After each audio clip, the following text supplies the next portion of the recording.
Okay, Ellen, you're on. Ready? Alrighty. Want to go ahead and call her? Yes, please.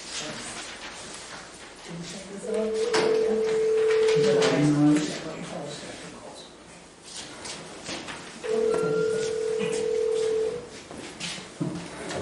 Helen? Hi Karen, are you there? I'm here. Okay. Okay, we're going to call the meeting to order at 4:14.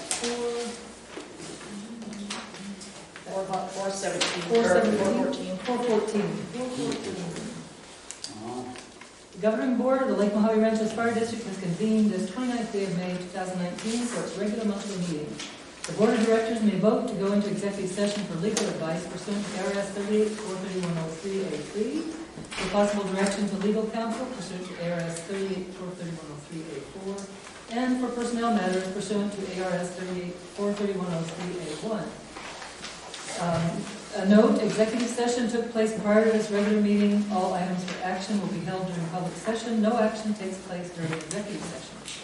The following topics and any variables thereto will be subject to board consideration, discussion, approval, or other action. And all items are set for possible action. Roll call of board members. Joe Campbell. Deb Cass? Ellen Ray Bauer. Charlotte Kiffer.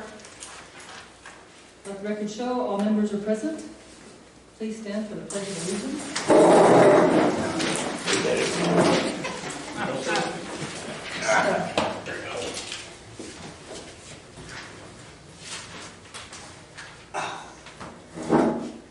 I pledge allegiance to the flag of the United States of America and to the republic for which it stands, one nation, under God, indivisible, with liberty and justice for all.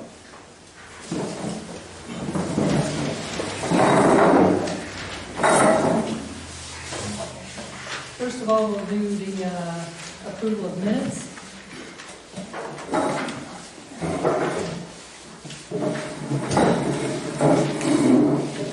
Item A is a special workshop minute from April 11. Madam Chair, I make a motion to accept the budget workshop minutes from April 11, 2019. I'll second that. Aye. I did see one minor little typo in it. What page? It's on the front page, it says, explain the accessed value. It's assessed, not accessed. And it's in two places in that paragraph. A minor issue, and with that change, I would approve it. We can approve it with that change, so. So with that, we have all, who's in favor? Aye. Aye. All in favor with that change from accessed to assessed? On page 1. And that's lines 6 from the bottom and 4 from the bottom, where the word should be Right. assessed, not accessed. Special meeting 4/11/2019. Madam Chair, I make a motion to approve those minutes from the special meeting on April 11, 2019. I'll second that. All in favor? Aye. Aye. Aye. Motion is passed. Special meeting 4/11/2019 minutes are approved. The regular meeting from April 22nd, 2019. Madam Chair, I did not get those No, I minutes. don't have them either. Okay, so these are tabled. Tabled to the next meeting.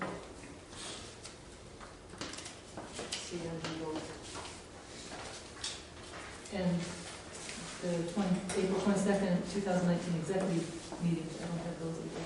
What we did receive, Madam Chair, was the executive minutes 3A and 3H, which you prepared, but I don't have B, C, D, E, and G.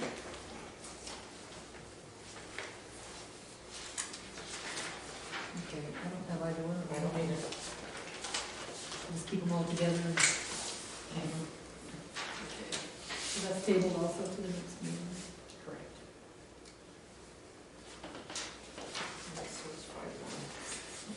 Yeah, I don't have 5 more. anybody else have 5-1? No, I don't have 5-1 and special meeting, and I don't have 5-15 special meeting.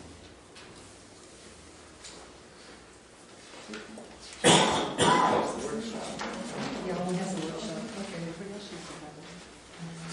Okay, so special meeting 5/1/2019 will be tabled to the next meeting.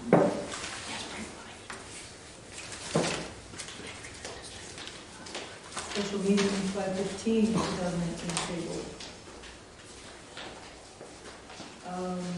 Let's see. I saw one minor typo on page 2 on the special workshop, 5/15 meeting minutes. Are these the minutes with the LMRFD changes that you agreed to on page 2? One's in yellow, yeah.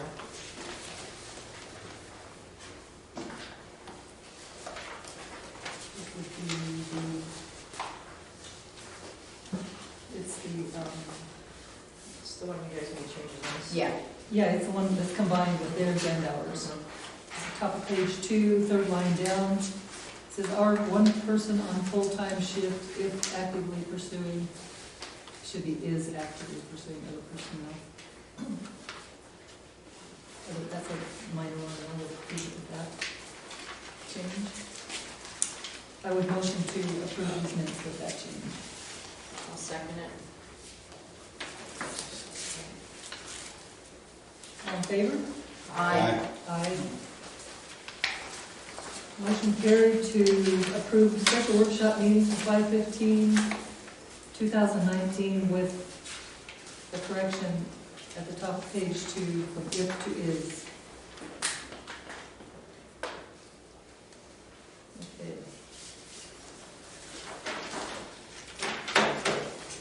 Item number 5, report, financial report, that would be for Dave. All right, Madam Chair, members of the board, you have the April financial report in your packet. Before I get into the report, a couple things to just update the board on is our new ambulance biller is up and running in full swing, and we have actually billed through April. So we're all caught up on those previous months that our previous biller stopped billing for us. As of the April reports that they sent over, we haven't had any collections yet from them, but that's typical whenever you switch over billing with Medicare and all the private payers and health insurance companies. It's usually 60 to 90 days before you start seeing the revenue actually coming in. Are you saying the January through April billing they have picked up and? Correct. It's all been billed. So with that, revenue for the month of April was $111,195. We were $7,000 under budget for the month. Property tax revenue was $106,000, which was actually $12,000 over budget. But our non-levy revenues were only about $5,000, which puts about $20,000 under budget for the month on our non-levy revenue, which is predominantly ambulance, as I mentioned. Although they billed, we haven't seen the actual collections yet. Expenses for the month of April were $59,870. That was under budget by $18,000. For the most part, all of our expense categories were under budget, with the exception of our legal and professional services was slightly over for the month of April. Year-to-date revenue, we're at $911,000, which puts us $100,000 over budget for the year. $115,000 of that is property tax revenues. We have been trending ahead for the year on our property tax. And even our ambulance, despite the billing changes, we're actually $15,000 ahead on our ambulance billing year to date. So we're still in a really good position as far as the revenue goes on that. On the expense side, our total expenses are $758,031, which is $30,000 under budget for the year.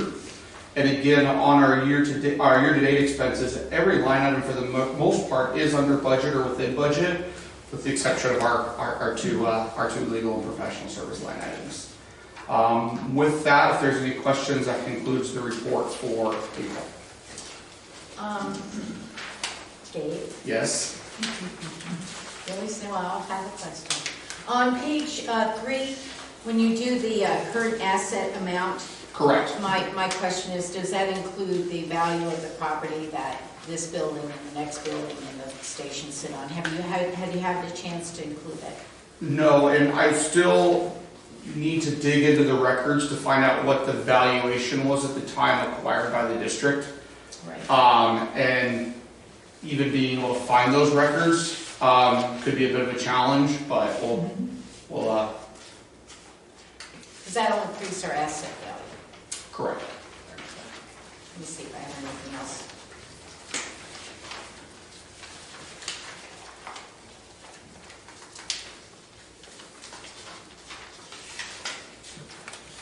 I kind of think, I'm on page 8.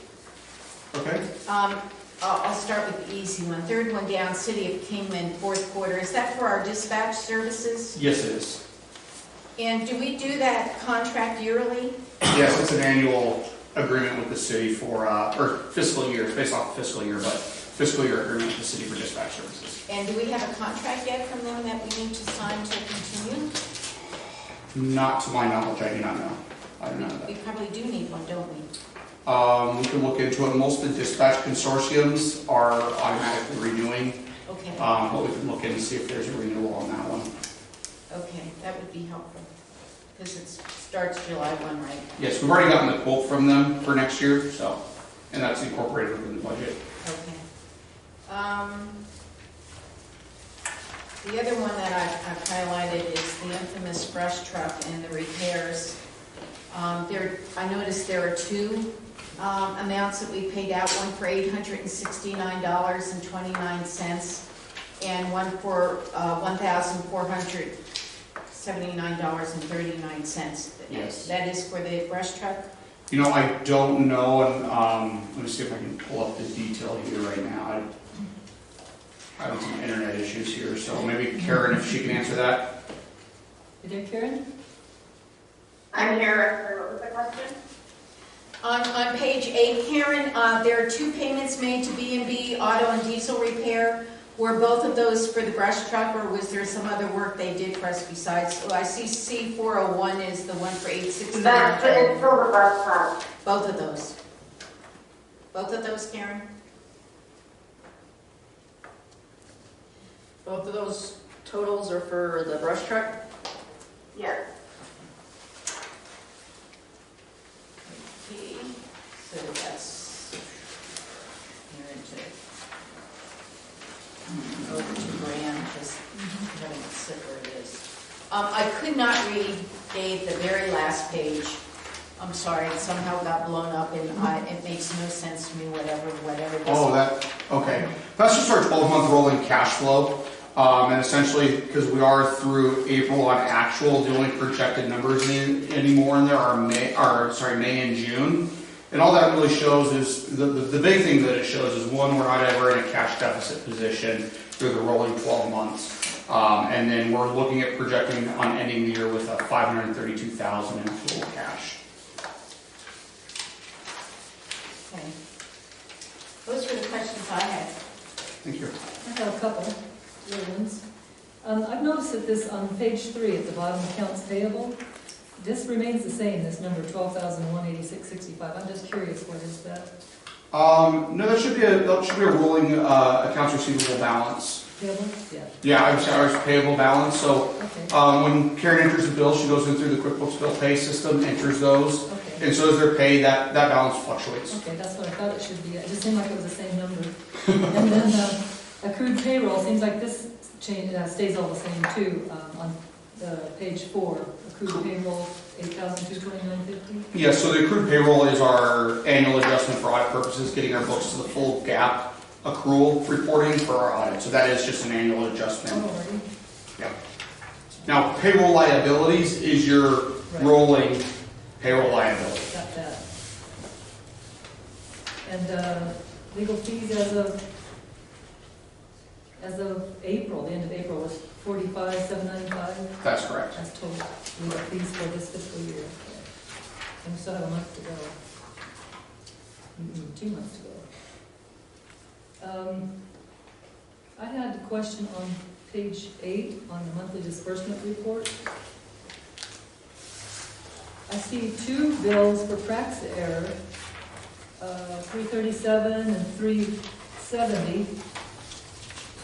And there's also two bills for another one, West Side Disposal for $108 each. I thought those were monthly. Do we usually do that monthly, or I'm just curious why there's two bills in the same month? It could be a function of timing, that we had the bill come in and then another bill came in, so when payments were made, it crossed over the months again. Without my ability to get in right now, I can't look at the detail on that, but I can get back to you on that. Okey-dokey. I think that was all. That's all I have.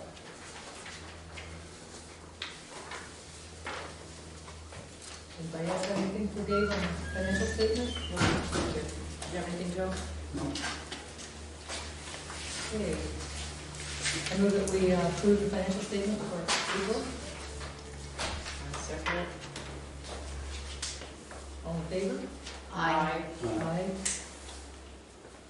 The record show that all are in favor of the approval of the financial statement for April.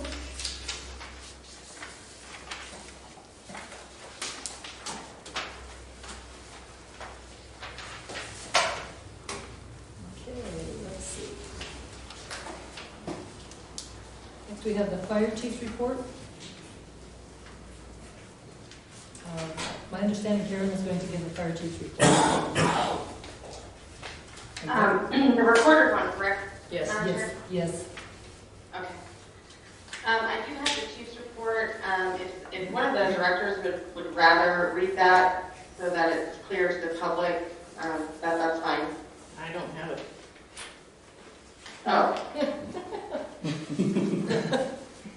Okay. The chief's report for May 2019. Run report for AMR transports is not reported. Chief call out 0 due to mechanical breakdown. Transport 34, refuse 7, refuse bill 2, DOA 2, fire 7, service calls 8, good intent 7, false alarm 6, total calls for the month 75. Highway 93 calls are 11, days covered, fee schedule provided. Trainings and meetings were run review and pre-hospital. Buildings and property, nothing new to report. Vehicles, water tender 438 is back in service. C401 in the shop for intermittent stalling problem. Other, SCBA fill station repair and maintenance has been approved, parts ordered, and technicians started on the 20th doing repairs, air quality tests on all 3 units. Contrary to rumors, paramedic firefighter Dick Gardner submitted his resignation. Response to Director Ray Fowler's email dated 5/21/19, succession plan. I was never asked or tasked to make or draft a succession plan, nor did I think it was my job to do so since I was being forced out. The board has one employee, the chief. It is the board's responsibility to hire or replace the chief with a qualified replacement. I think it is very odd to ask me at the last minute what my plan was. It was my plan to stay employed. The plan to remove me was from certain board members, and they should have had a plan to replace me with a qualified applicant. I cannot in good faith recommend any current full-time employee for the job of chief or otherwise to take over day-to-day operations and administration due to lack of formal education, complaints, and lack of support from former and current employees. As stated in the workshop, placing the wrong person in power will only compound the already bad situation the district finds itself in. I understand the district is looking for answers. I do not have one. As stated in last year's budget workshop, when a 45-cent an hour raise was approved for suppression personnel, it was long discussed on how much the district could afford in raises. The 45 cents we gave was the max, and more was discussed, but was not considered because that would put the district in deficit spending. This is reflected in the minutes from the workshop, and Mr. Balger can attest to this as well. I do not have the current wage or wage scales for the other districts in the area. Chief Cunningham only suggested if LMRFD budget could handle it, which it cannot, increasing wages would be a way to attract new employees. The NTF database was tabled by the board and no further information was requested. But I believe the plan I presented was $700 per year. The information was provided in the board packet that month and can be referred to from there. That's all I have. I believe we did email something out this morning, if one of you could read that. This is the chief's report that we're on, and there's a couple of things, one of which, Gabe, I want to turn to you and get some information about what kind of monies we have available for personnel, and I'll start with you. How about we do that? I'll start with you. We need personnel, no doubt about it. And what kinds of incentives can we offer to employees to keep and or attract personnel? Can we do a one-time only signing bonus if they're a paramedic? Can we offer to pick up health insurance cost currently that the district doesn't pay? Can we afford to do hourly increase in POCs and or full-time?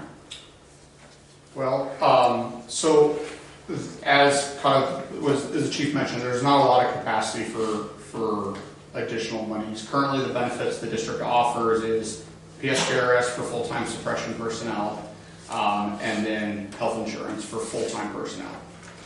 So those things are, one's kind of mandated by law, and the other one is provided as well. As far as additional monies, I mean, it's really something we'd have to sit down and evaluate the deployment model, and it's not an area that I get into. I simply take proposed deployment models and tell the costs, what those costs there are. But I could say with the current deployment model and staffing model that I've been given as the baseline for Lake Mohave, which is, 2 full-time in Dolan and a part-time or a single resource in Meadview, which isn't even 24/7, 365. There's not additional monies. Now, if that is reevaluated and re-looked at as a different model, then we could look at additional monies. But to staff this full-time and have POCs and Meadview, there's not a lot of additional capacity for salaries and benefits, especially with the fact that one thing that still has yet to be addressed are the capital needs of the district. With savings, and I have no clue what the board's going to do, if we went to a part-time fire chief, a savings that we talked last time about, right. Just looking at the existing current base salary, if making that part-time, we would save $30,000 in benefits, as I recall. I really wish I could connect my server. Can we finish the chief's report first, and then, because you're getting into areas we're going to be discussing. Well, further down. where is it further down? Oh, as far as the pay for employees. Yeah. It's like WB, wherever the heck it's at the bottom of the I would just like to finish the chief's report, because I do have one thing I would like to ask relative to the chief's report before we get too far afield from there. Tell me where, I'll let go of this if you show me where it is on the agenda. 6B. Income expenditures related to the common report. It's AA. Okay. That's Okay. And before I defer to you, the other thing I would like to put in the minutes is that at all the board meetings that I have been at, the chief had indicated that he wanted to retire, and he wanted to retire on May 31st. If the chief changed his mind, it was incumbent upon him to bring it before this board and say, you know what, I thought about it, I don't want to do that, I want to stay. And then the board would have considered that. The only thing we had before us was a email resignation, which we accepted. And Can I do a point of order? That has nothing to do with the chief's report. Well, he talks about it. Well, we don't know what he's talking about because you're the only one who has a piece of paper in front of you. She read it. She read it. Well, she said there was more into it. Did you print it all out, or? No, what she read was it, and what I'm okay. referring to, my plan to stay, it was my plan to stay employed. And I'm like, well, why wasn't it on an agenda for us to consider? I don't think you felt you had that option. Everybody has an option to put an item on an agenda. I was just saying, I don't think he felt he had the option, then he could take back his retirement as well. Nobody said he couldn't. So I just want that noted in the So minutes. that's noted in the minutes. I would like to ask if a donation was received. Mike and Richard did a good job on the fire, and apparently the person whose fire they were on said they were writing a donation. I didn't hear that in the report anywhere in the chief's report. I'm not aware of a donation received, but, Okay. you know. Karen, do you know if there was a donation received from a lady named Pam something or other?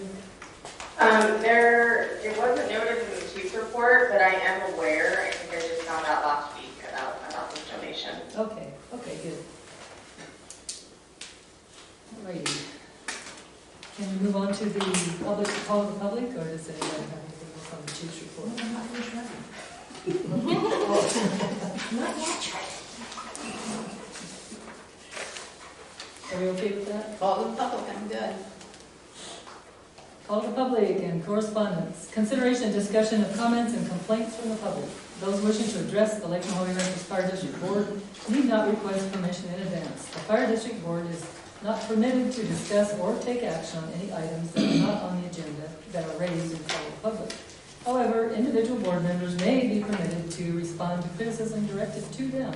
Otherwise, the board may direct that staff review the matter or that the matter be placed on a future agenda. The Fire District Board cannot discuss or take legal action on any issue raised during the call of the public due to restriction of the open meeting law.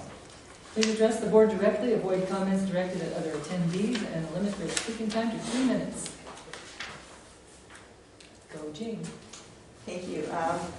To anyone that doesn't know me, I'm Supervisor Jean Bishop. It's my hope today that the current needs of this district will motivate the board members here today to overcome the current impasse that you're currently facing and to move forward to appoint a board member today. This board needs to move forward in hiring an interim fire chief and to finalize a budget. I'm asking the board members to put aside some of your differences to reach a compromise so that you can take a board member and move forward with the pressing district issues. I realize that I may be a little over-optimistic, and I understand there's some real political struggles at play here, but I would think that you would rather make this decision yourself today than to leave it up to the Board of Supervisors to make that decision for you. And the soonest that the Board of Supervisors can make that decision for you could be as late as August the 19th. I don't think it's good for this district. I don't think it's healthy. I know there's an impasse with 2 and 2. I say each one of you pick one board member. You guys pick one board member, then toss a coin, tells your board member is appointed and heads your board member is appointed, and let's go forward, because you're not doing the community any favors by sticking to your guns. As I know you have strong beliefs, and I don't disagree with your beliefs, but it's your fire district. But there's a lot of people that are going to suffer because of this. August the 19th is a long ways to wait for any decisions to be made by this board. So I have the opinion from the county attorney. I've got the statute that gives us the authority to appoint a board member, and it's just right now. I thought maybe we could get it on the board agenda early, but the legal minds say no, and we're not going to get involved until your 90 days is up, and then we've got 60 days after your 90 days. Right. So I ask you to make a compromise, pick 2 people, toss a coin, draw a straw. That's a good idea. I hadn't thought about tossing the coin. Nobody's going to be happy. Just do it, please. Do it. Thank you. Anybody else? Anybody else have anything they want to say before we move on? We got a lot of touch territory to cover. Yeah. Oh, Okay, go ahead. You're gonna have to bear with me, because I've rewritten this thing 14 times and I'm Oh, supposed to sorry. sign off. Name and address. Oh, we need your name and address. Oh, please. it's Donna Eisenhower, spelled with an I. Address? 160 6021 North Pierce Ferry Road. Thank you. Okay, bear with me, please. Okay. As I said, my name is Donna Eisenhower, and I've lived here in Dolan Springs since 2011. And I just want to share my thoughts and views about the decision that you have ahead of you to appoint a fire chief for us. And I'm going to admit right up front that I've not really followed the fire department's successes and failures and drama. I know there have been some, but I'm not sure. I don't even know why the chief left, so I'm completely kind of in the dark about the past of the fire department, the problems it's faced. So I don't really have any bias on any of that, but I'm basically looking into the future for Dolan Springs and wanted to share just my personal view of what I think might have not contributed enough in the past and probably should in the future. And it seems to me that in the past, it may have been more emphasis put on finding a chief who has all of the management, academic, office type skills of running a fire department over their character. And the reason I say that is I can give you all the same curriculum to learn, and you'll all learn it, but how you execute it will be totally different. Some will only learn it because they have to, so they're going to put just as little as they can into it because that's all they want. Others, this will be the most important thing in their life. And that being said, I mean, as far as I can see, we've got two candidates. I've never met the other candidate, but I do basically know Mike Petway not very well, but just because that's the name that's associated with our fire department. And I'm not sure that every fact I have is correct, but I am, as far as I know, they're both firefighters and they're both paramedics or medics or whatever, it will run the ambulance part. And from what I've been told, both of them would have to have additional training to fulfill the complete requirements to be a fire chief. And so at that point I think, well, okay, they're pretty much even. And at this point I want to say I have nothing personal against the other candidate. I've never met him, I don't even know who he is or what he looks like or anything else. But to me, I think another aspect that needs to be greatly considered beyond their academic skills or management skills is their character. And what I mean by their character is, I'm just going to talk about Mike because, in my opinion, I would hope that Mike would be our next chief. And the reasons that I can see that he would be my obvious choice, and I'm not saying the other person doesn't have a great degree of everything I'm going to talk about, but there's certain things that I think make a huge difference. And the first and foremost thing is Mike lives here and the other one doesn't. Okay, now I don't even know if it's true, but I heard in the past whoever the chief was used the brush truck or whatever that is as his go back and forth vehicle.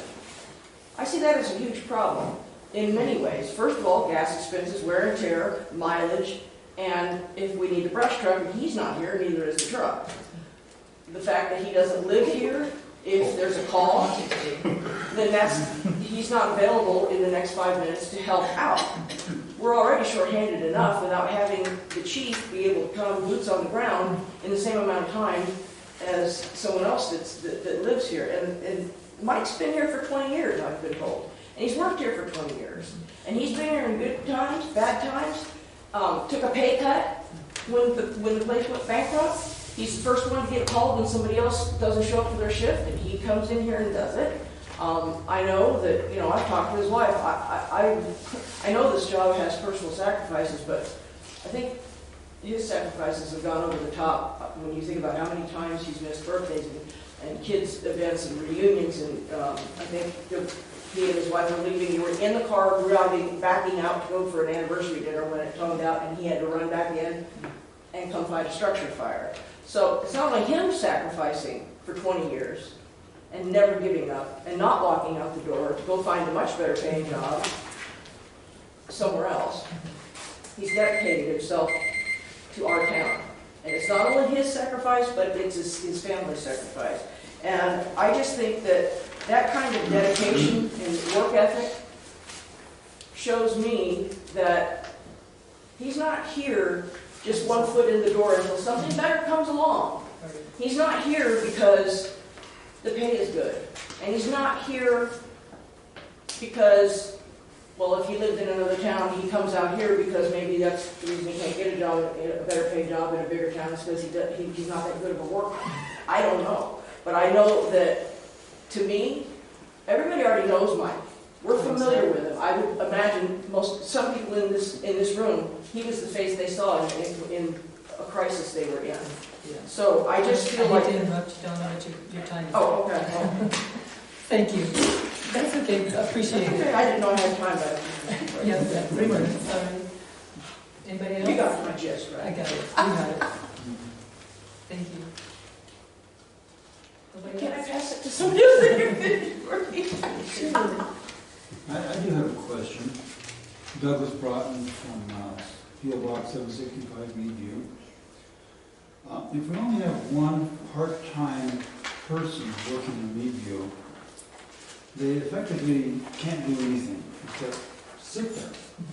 So why do we have anybody up there? Why would we need somebody to be there if we can't have enough to do something? That's not on the agenda. We can't address it, but Okay, but we can, it's a yeah, question I gotta ask. it's a valid because question. They can't drive an ambulance, they can't take somebody out, they can't fight a fire, they just can sit there and say, I'm here. I'm sorry, I hate to pay good money to have somebody just sit around, they can't do anything. That's all I got. Okay. I disagree because I was an EMT and a paramedic for short, Name my and address. lieutenant. Your One address, man. your address, sir. Meadview. You want the street address? Yes, 30037 Haystack Drive. thank you. And if you're in the post office, P.O. Box 101. One man can save a life. Not going to save a building. A building I can replace. I can't replace a life. One paramedic trained with equipment can save a life. A life is far more important than a dollar bill. Thank you. Is that all? Anybody else? And of course, correspondence. Oh, I do have correspondence. We need to read it. Let's see. This is from current president of the Chamber of Commerce, supervisor for CAD's program in Mohave County, current member of Dolan Springs Community Council, current secretary for Dolan Springs Trail System, current member of Friends of the Joshua Trees, current member of Meadview Chamber of Commerce. She says, to whom it may concern in the Dolan Springs Fire Department, I personally have learned of Mike Petway's determination to continue with the local Dolan Springs, Meadview, White Hills, all surrounding areas he has served already for 20 years. He has been made aware of updated requirements and has already taken the steps to satisfy those he needs. Mike's request to become fire chief comes with support from the entire community. We watched him raise 7 outstanding children, married now more years than most, and stumble in for a cup of coffee after a horrific incident. Please consider Mike Petway as replacement for outgoing Chief Tony DeMille. Respectfully, Carol N. Rivera Miller, owner and lead concierge. Thank you. This was on the table back there. I thought everybody got a copy, but That's the next one. that may be the only one. That's the same thing as this. Oh, I need to read this too? Okay, so this is regarding the open interim chief position. With June 1st knocking on our door, we will no longer have a fire chief within our fire district, unless the board has made a choice between the 2 applicants. Our interim chief needs to meet the criteria to meet our con in place, one-third of our budget, and to keep the district in good standing with KRMC as its director of services. Without these few items in place and medics on the June schedule, it will all be placed in jeopardy. Our hospital representative could and will most likely pull the drug boxes. Even to fill these positions promptly, it would need to be done expeditiously. Background check, drug testing, and current certifications for all applications must have these in place. If not retaining, those presently employed would have the ability to fill the calendar vacancies and a chief position. That also brings us to a place requiring a new board member, places on the panel. You have had 60 days to bring on a new board member. This has been tabled to many times to date. I'm asking as a citizen to address this at this meeting, May 29th, 2019. No more tabling it along with the chief. The only hiring a board should be doing is the chief position. I, for one, am asking you to complete this process during this board meeting. No tabling. Signed, Phyllis Aiken, Volunteer Office. Okay. Is that all? Anybody else? So I'd like to move along to item 7, business. And I'd like to reorganize the agenda because there's no way we're going to get through it all today. And there are some priority items we have to deal with. First, starting on a positive note of Director Kipper's item 00.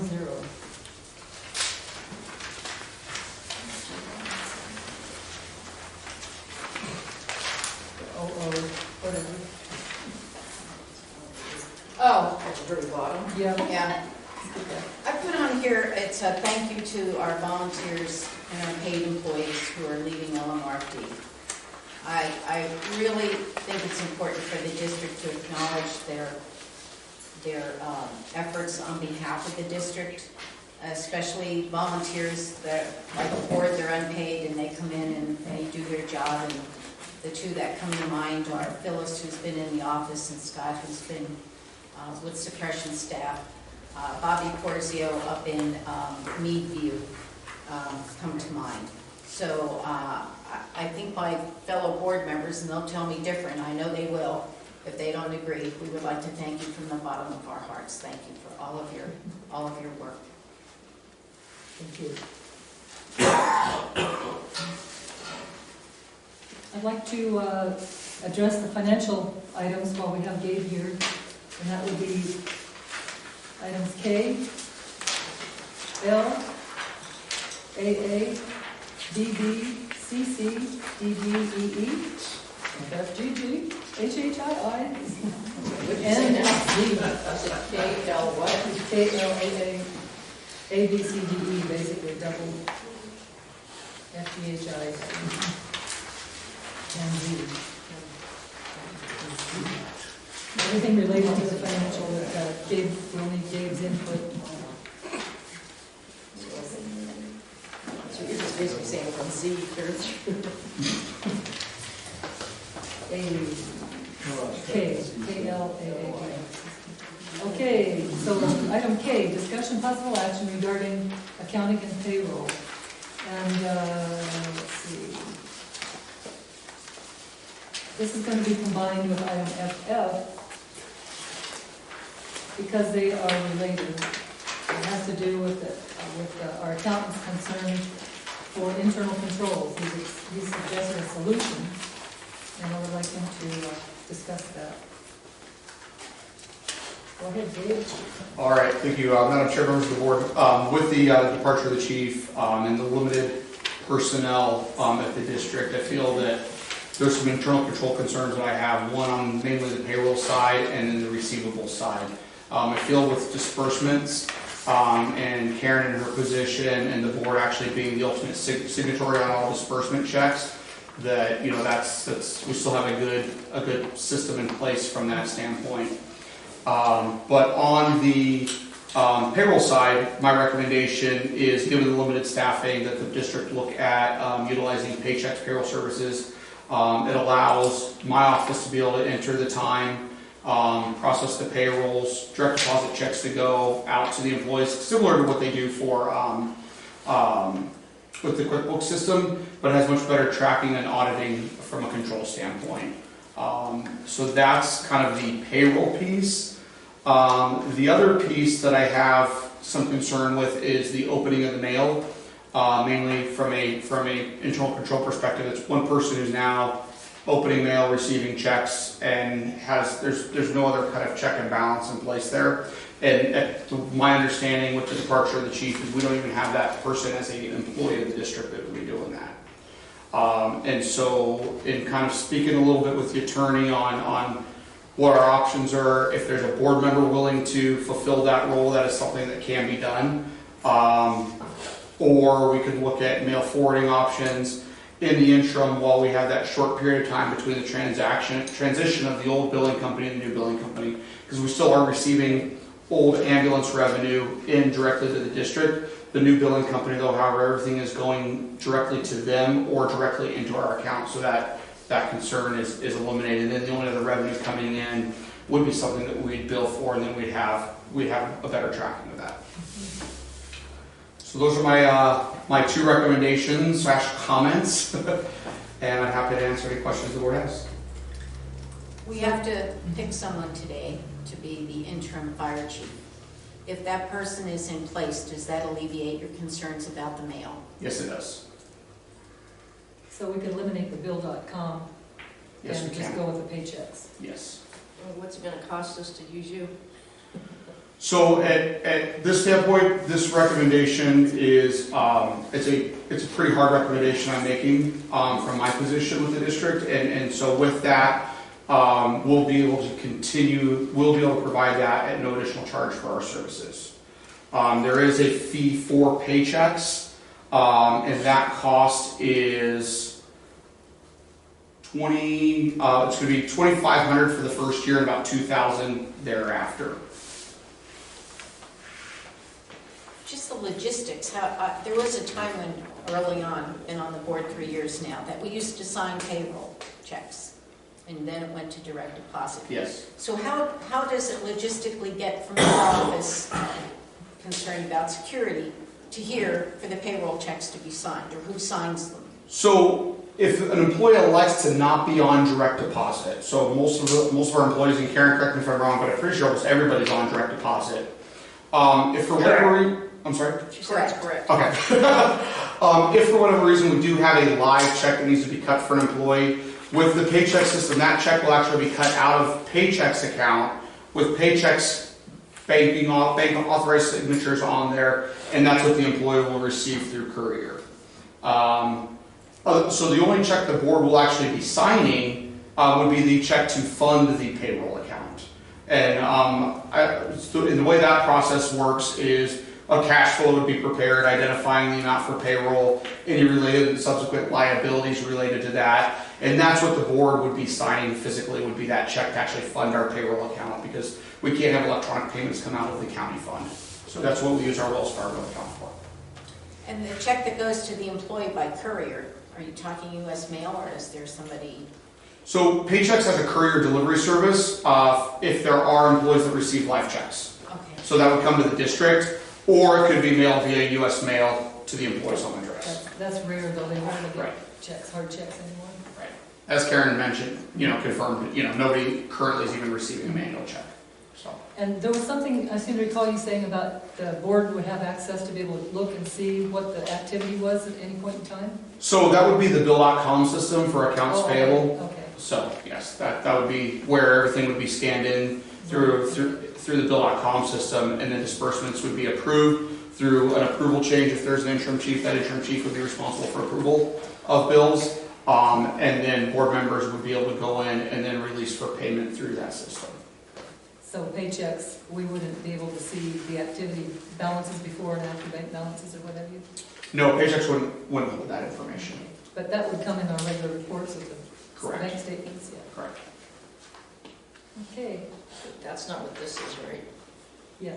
The bill.com piece, yeah, no, that's not what this is. That's just for payroll. That's what I'm saying. Yeah. So this says like $500 and almost $600 worth of fee, and you're saying it's 25 to 2,000. So what's this amount? That's so when you see the one-time implementation fee is $500, Right. and then the estimated cost per payroll is the $87 per payroll. And is that what the total is each year, is the 2,000 after your initial? Correct. Is that what you're saying?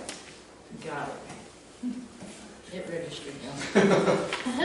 So you're saying that for internal controls, you're recommending that the board do this? Yes. I make a motion that we do this. I'll second it.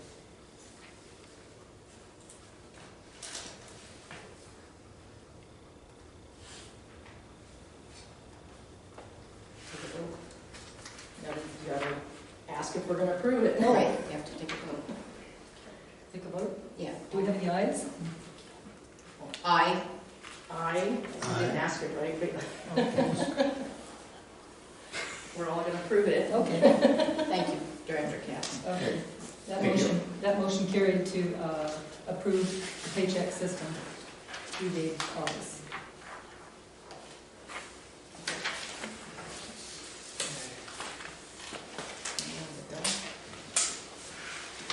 We're moving on to L, discussion and possible action regarding possible additional clerical help. That had to do with Gabe's recommendation that we have somebody in the office to handle the mail, process what needs to be processed, whatever's necessary for the payroll. I don't know if there'll be any of that with paychecks, Right. so that's a moot point. Right. But as far as the checks that any checks coming in that need to be processed, payables, that include payables? I think again, the payable process and stuff, I mean, other than having somebody get the bills to Karen, that doesn't really, I don't think that's greatly impacted from my concern standpoint as we sit. It's more on the receivable side. That sounds like if the board's going to make a decision on an interim chief today, that role can be, for the time being, fulfilled by that position. So we can table this one. No action, basically. Or no action? Yeah. Yeah, we don't need to bring it back. Okay. AA, discussion and possible action regarding sign-up bonus for suppression EMS personnel as incentive to work for us in line with Chief Cunningham's suggestion. We discussed that and Well, we haven't finished. Have you looked under any rocks to see what we have anywhere to, my big thing last year was increasing the POC pay, that we can't get people out here unless we're competitive, and we're hardly competitive with those surrounding districts. We don't have that comparison to make. But Right. So, I wish I could say yes, we have, but we really haven't. And again, until there's been a clear plan or change of direction as far as staffing goes, and even the standpoint of agreeing, we're not going to be able to hire 3 full-time people. We're only going to be able to hire, 6 full-time people. We're only going to be able to hire 3 full-time people and deciding that the rest would be staffed with POC.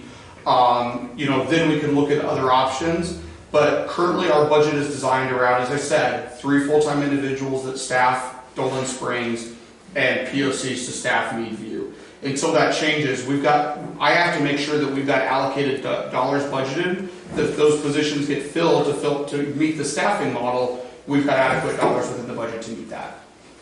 So I think there's potential if the board looks at that. I mean, I've been at the district since John Flynn was here. The board members, John Flynn hired me. And I don't remember when you guys may correct me, when we've actually had 6 full-time people on the roster.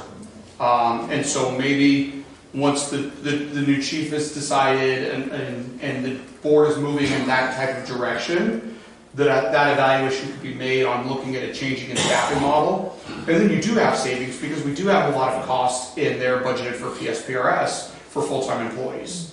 And that could allow the district the ability to have additional funds to be able to pour more money into the POC program. And then, you have a full-time employee that's always there, and then that person is supported then by POCs.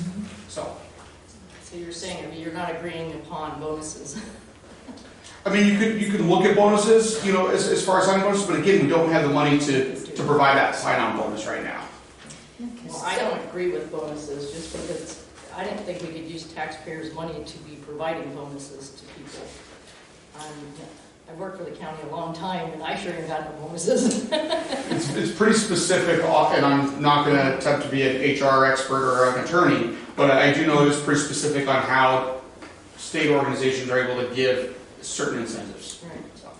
So I'm thinking we're going to make a decision today, whether it be a part-time or full-time chief, and it's an interim position. Right. We're not looking beyond a few months. We have to decide what we want the descriptor to be, that we get out there advertising to make a decision down the road, whether it be a full-time or part-time chief.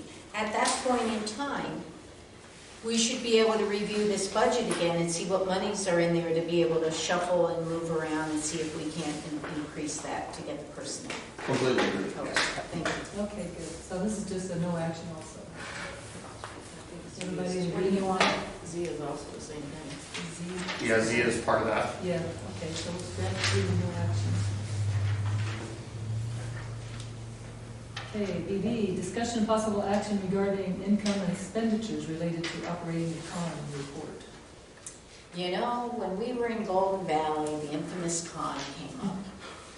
And boy, if we don't have the personnel, we could lose the con, et cetera, et cetera. And I'm not being facetious or taking it lightly.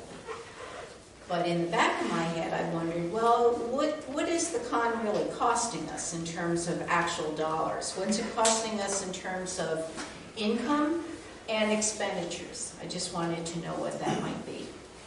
Well, I'm actually trying to pull up the latest ARCR. So we prepare the ARCR, which is the Ambulance Revenue Cost Report related to the Certificate of Necessity, it's required by DHS, which accounts for our revenue and expenses related directly to the ambulance operation.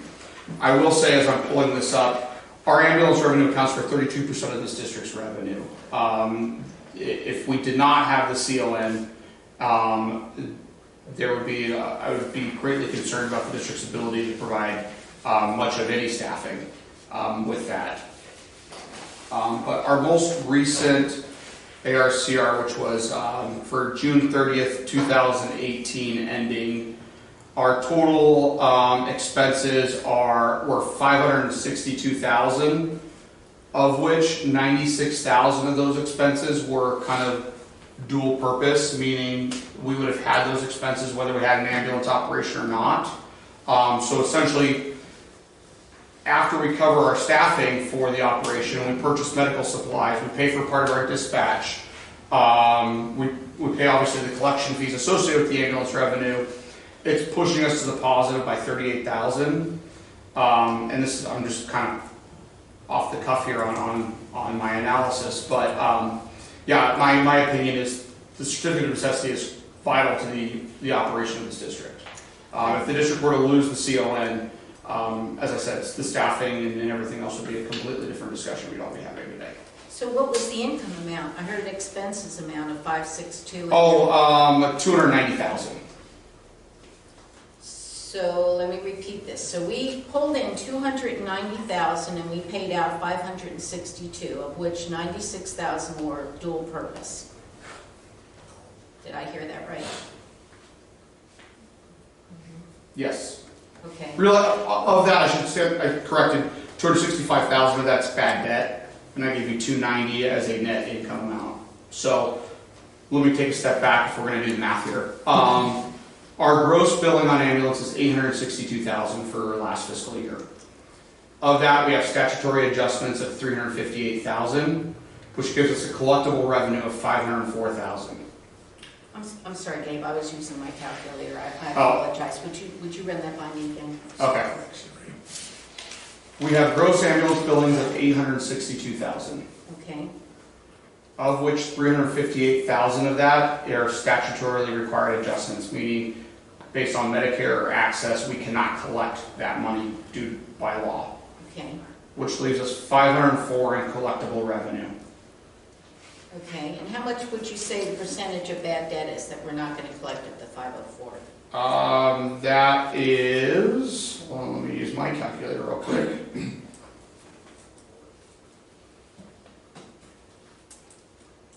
We've got 30% bad debt on that, Okay. So which is included in the 562, that number that I gave you. okay. Expenses. Correct. So help me, math wasn't my major. I've always told you that. So if I subtract out the 562 from the 562, the 96,000 that was dual purpose, I come up with 466 under the expense category, and we pull in 290,000, So you've got 562 in total expenses. right? Okay, 96 is dual purpose, so let's just for sake of argument say we're at 460. Right? Of that 460 though, 150,000 is bad debt. Okay, So this is last year, looking at last year. So we've got 500,000. We take off our roughly 460 that we agreed upon. So that's 40,000 in profit roughly.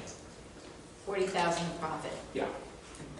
So it's not bringing in, when I hear 40,000 in profit, it's almost close to a wash when you're, No, it's not, because it's funding 265,000 of our salaries and wages. I mean, again, if we relook at this budget and take the 300,000 roughly in ambulance revenue in it, that automatically cuts over half of our personnel budget. And then from there, we have to look at all the ancillary line items within the budget. okay. Sorry. Yeah. I can't stress enough, if the district was to lose the CO, and it would be financially detrimental to the organization. Okay, thank you, Gabe, I appreciate Yeah. that. Okay, are we all done with that one? I think we are. No action. Moving on. CC, discussion public possible action regarding line item insertion for fiscal year 1920 regarding volunteer support, part-time office assistant, and annual physicals for NFPA for suppression personnel regarding overview of expense. I asked personally for the volunteer support on this one. The others, I don't know if that must be I yours. asked for the physical, annual physical, because that's required and we haven't been doing it, Right. so we have to add that into our budget so much. And I added for the part-time person to staff the administrative office, so there's somebody there every day for 5 hours a day, and the public knows that that office is open. We're on double C. Okay. You gave us two budgets, Gabe. Yes, Is that a nice segue into? that's a good segue. Okay. Well, I got some questions where we're going to start that. Where are we getting all this money for this volunteer support and the part-time office Well, assistant? Gabe said we had about 66,000 a year budgeted for the personnel in need view, and since we never ever are able to fully staff that extra person in need view, I asked if we could take a portion of that and put it to a line item for volunteer support, because they do have a volunteer up there, a volunteer force that wants to get on board, and if we just had a little bit, maybe $10,000 or $20,000 line item for volunteer support, that they could get a little bit of equipment, a little bit of training, whatever, you know, if and when somebody signs up. If they don't sign up, it never gets used, just sits there, it's no biggie, but at least if we get people, there's something there to, So it's just to help the volunteers get some kind of trainings? Is that what this is for? trainings, equipment, whatever they need to be able to be volunteers. Well, I've not been informed of all this stuff, so I didn't know what it was, if it was a new position. No, that's what we're here to Well, discuss. you're not giving us info on it. That's not info? You just gave it to me, yes. Oh, I thought that's what we're here for. Well, volunteer support, that doesn't tell me what it's for. It just says volunteer Well, support. they don't let me put a whole bunch of stuff I in know. there. That's why I'm asking what it's I'm for. telling you. So I'm just trying to, it's just for the volunteers to be able to get trained and equipment when they're needed. Exactly. But isn't that just part of our normal No.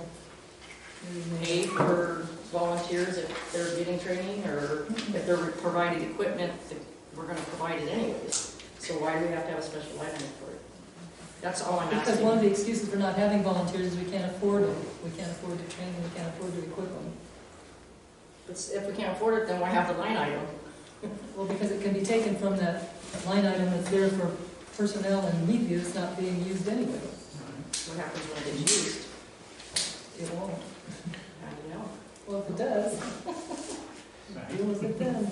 I'm sorry, I mean, it's money sitting there in case it is getting used, and if we use it for somewhere else, then we can't provide them with their services. It hasn't been for 3 years, I don't expect it probably will be in the near future. May I ask a question of the accountant, please?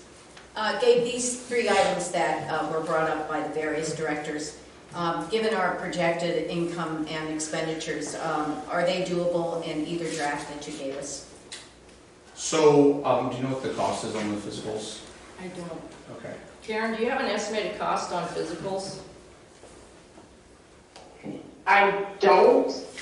I mean, we've got clients that range anywhere from 300 to 700 Right. per employee. But So, but usually they're only done for full-time employees, reserves, or departments that have reserves, they don't provide that. Yeah, this would just be for our full-time staff, not POCs too. Okay. So if we're looking at full-time staff, or full-time positions, I should say, your 6 firefighters, 7, I mean, at the most, we're probably, good mid-range, we're probably talking about $3,500. Both versions of the budget that I've prepared for the board, I believe have some capacity in there for something such as that. We do have a line item going to kind of a contingency or a reserve funding to continue to rebuild our reserves for capital needs down the road. It can be taken from there, and given I would agree physicals are something that is every single one of our districts, their employees have physical line item within the budget. That would be something that we can definitely do.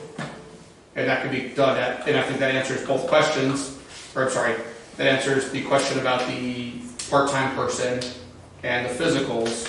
Now the volunteer one, it probably would have to come from a reallocation of expenses somewhere else to be able to meet that one, just given how tight the budget is overall. So you're saying the 16,000 for the part-time assistants coming from where?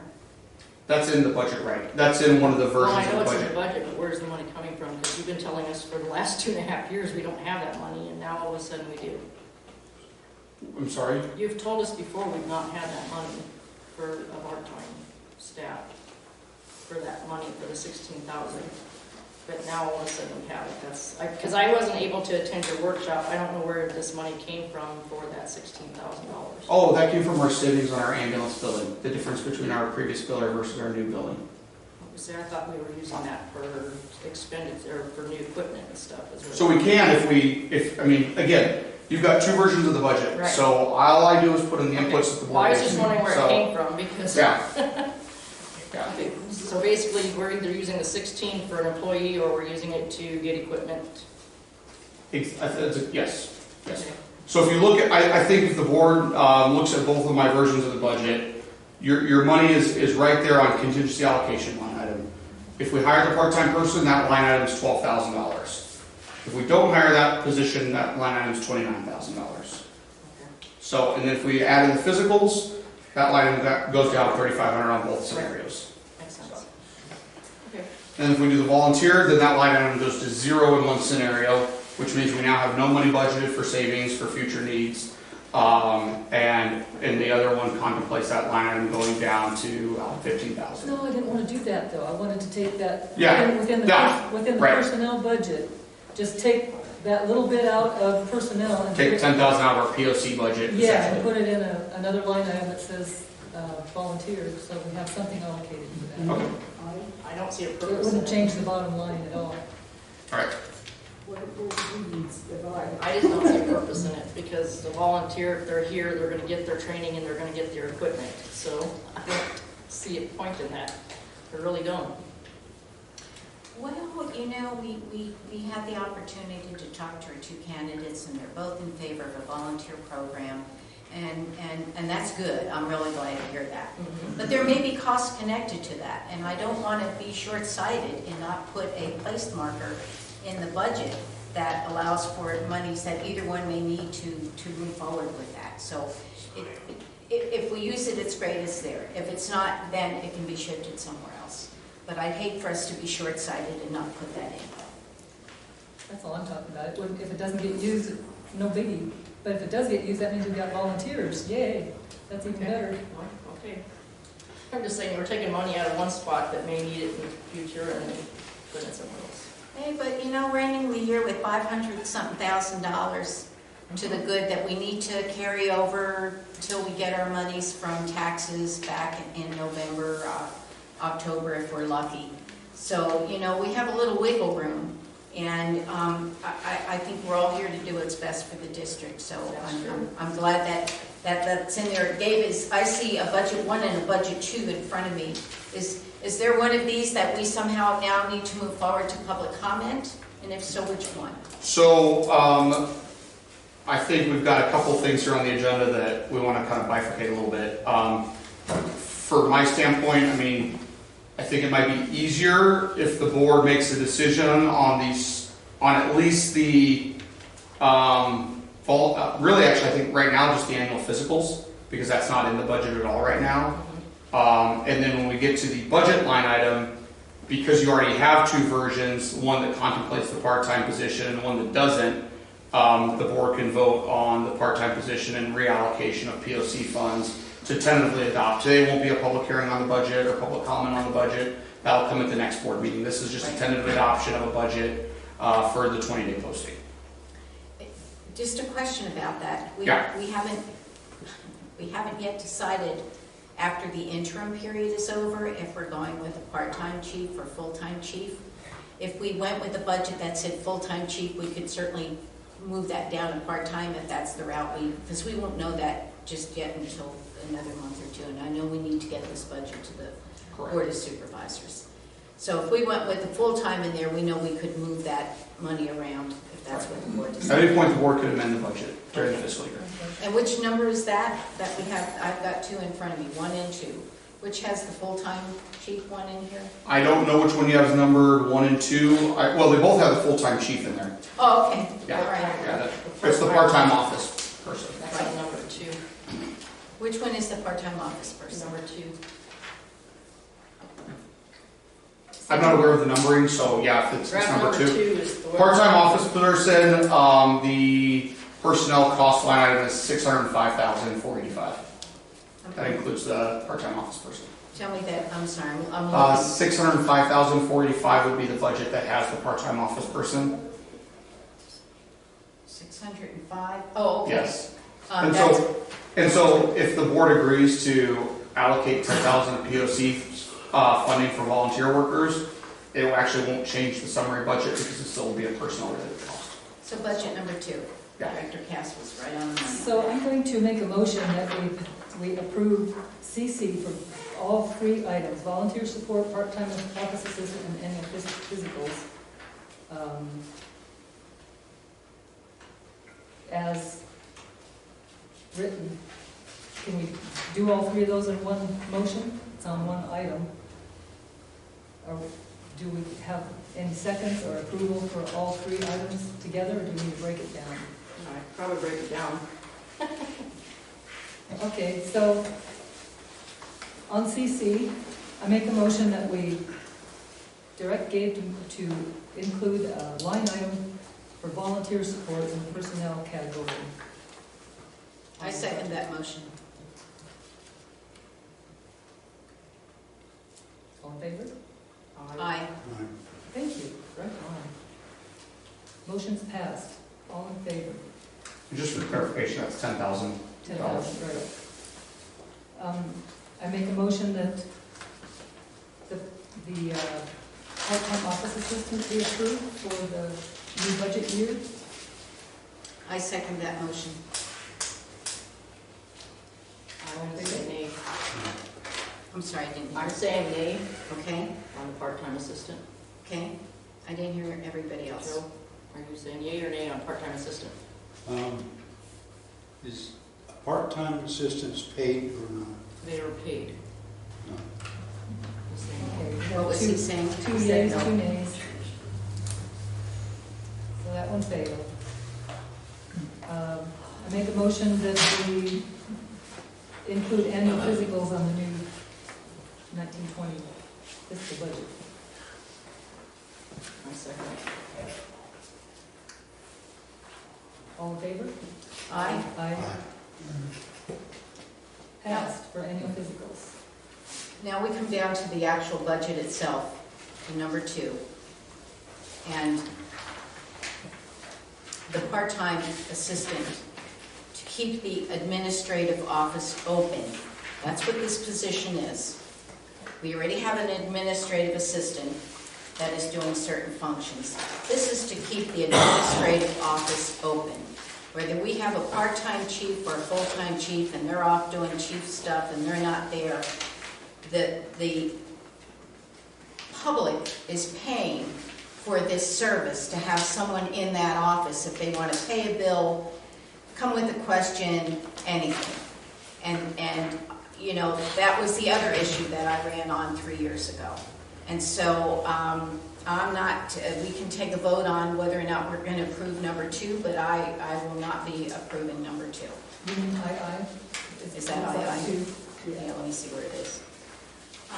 Yep, that's it. Okay. I.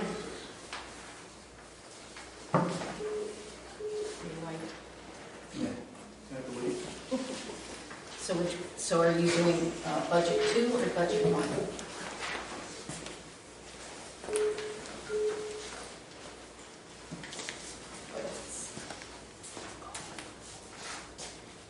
Which one did you say that the 10,000 would be on as budget 1 or budget 2? Well, the 10,000 for the volunteer wages, because we're just reallocating POC wages to volunteer support. I'll probably lay that under personnel costs, so both of them are inclusive of that. Is that the same with physical? Physical will be moving from contingency allocation up, so there will be a change before you post. So the board could tentatively adopt the direction to me. So it can be either one. So I could, yeah, so it really could be either one. And then I'll simply make the changes for signatures, and then get it posted. So, while we're on this one, I guess, well, I might as well vote on this. Discussion possible action regarding tentative fiscal year 1920 budget review and possible approval of draft. Since we've been discussing that, we might as well go ahead and move on it. Which one is it? Is it number 1 or number 2? I'm going with number 1. Which one's the one? I have with and without.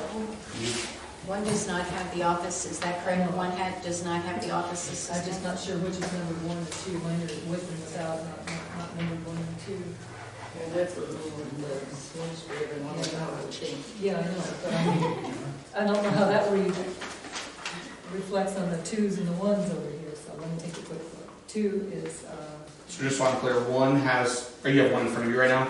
I have two. Personnel wages is 588,001. Okay. Yeah. Yes. Yep. 600. Okay, perfect. Yeah, so 1 is without the part-time position. 1 is without. Yeah. 1 is without, okay. Can the board at a later date include that, modify the budget and include that position in there, Gabe? Yeah, so by law, once you tentatively adopt, you cannot increase the budget without tentatively adopting and reposting. But we're already at the 325 cap, so there's no more monies to increase it. So yes, the board could always reevaluate it at a later point and reallocate funds within that budget. So. Okay, so, I make a motion for adopting budget 1 without the administrative assistant's office assistant position. I'll second that. well, in the interest of not having an impasse here and have to argue about this all over again, I'll say aye. Nay. Get our budget passed. Thank you. It's a slap in the face I to know. the citizens I of know. our district. And I sympathize and I really don't agree, but I'm going to do it anyway. Alrighty, so moving right along to item DD. Discussion and possible action, research and purchase phone for Chief Operations Board. Line item in budget to reflect associated costs. We need a phone, we've been using the chief's phone forever.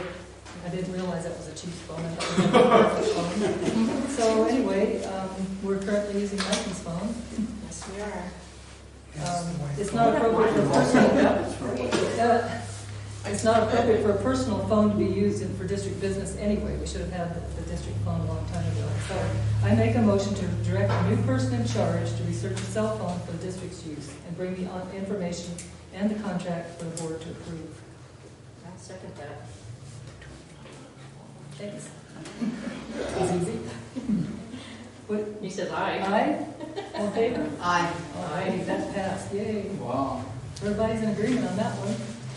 EE, discussion possible action regarding review of chief's request for PTO and subsequent report. Arizona's Fair Wage and Healthy Families Act, Section 23372. Industrial Commission of Arizona regarding sick leave. That would be Director Kipper and Gabe. Gabe? All right, Madam Chair, members of the board, I don't know if you received our recreation of the chief's leave accrual. Not surprised. Weren't able to get it to him until yesterday.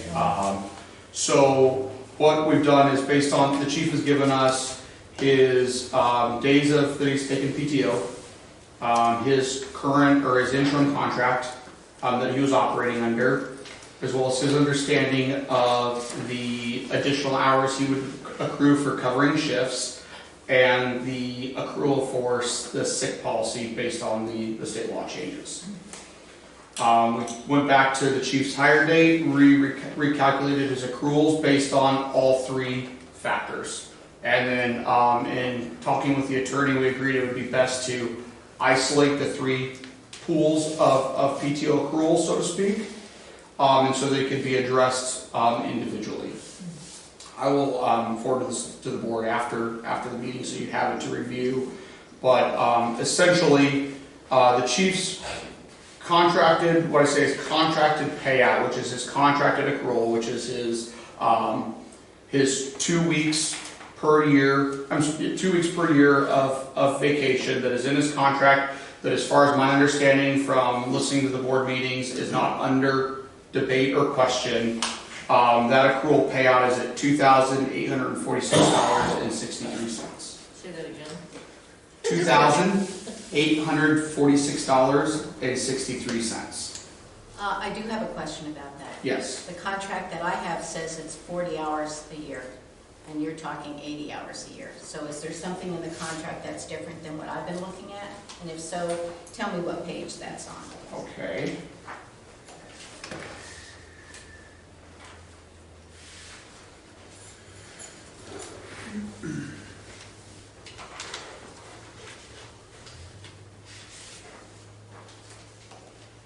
And I'm looking at page 3 of 6 of the contract in April 2016. I think Tony said they had a verbal agreement with John that it's supposed to be 80 and he was supposed to revise the contract and he didn't. I'm just referring to the actual contract Yeah, I know. that he signed. Yeah, okay, so 50 there, so the 80 is...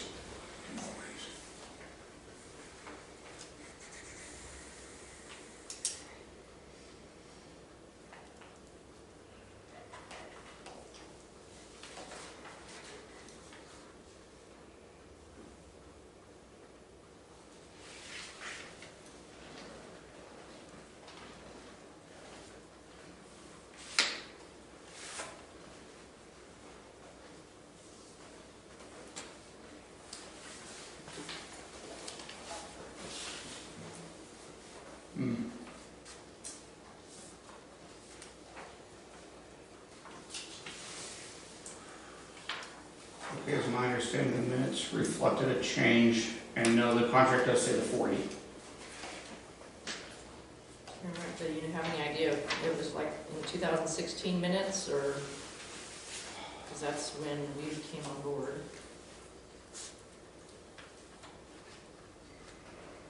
Do you have anything from John Flynn confirming that?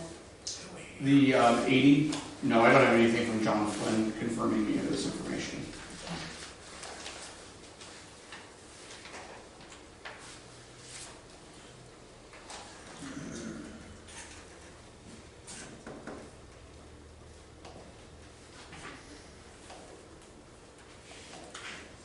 Okay, so yes, I don't see the 80. I thought that was in this, the minutes from April 16th, but it is not. It's just confirming the contract as written.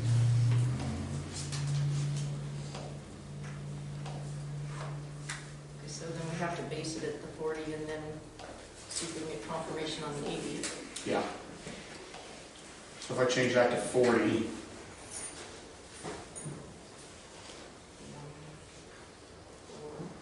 that'll actually put him in, whereas he doesn't have any hours of any payout on the contract if it's only 40. Thank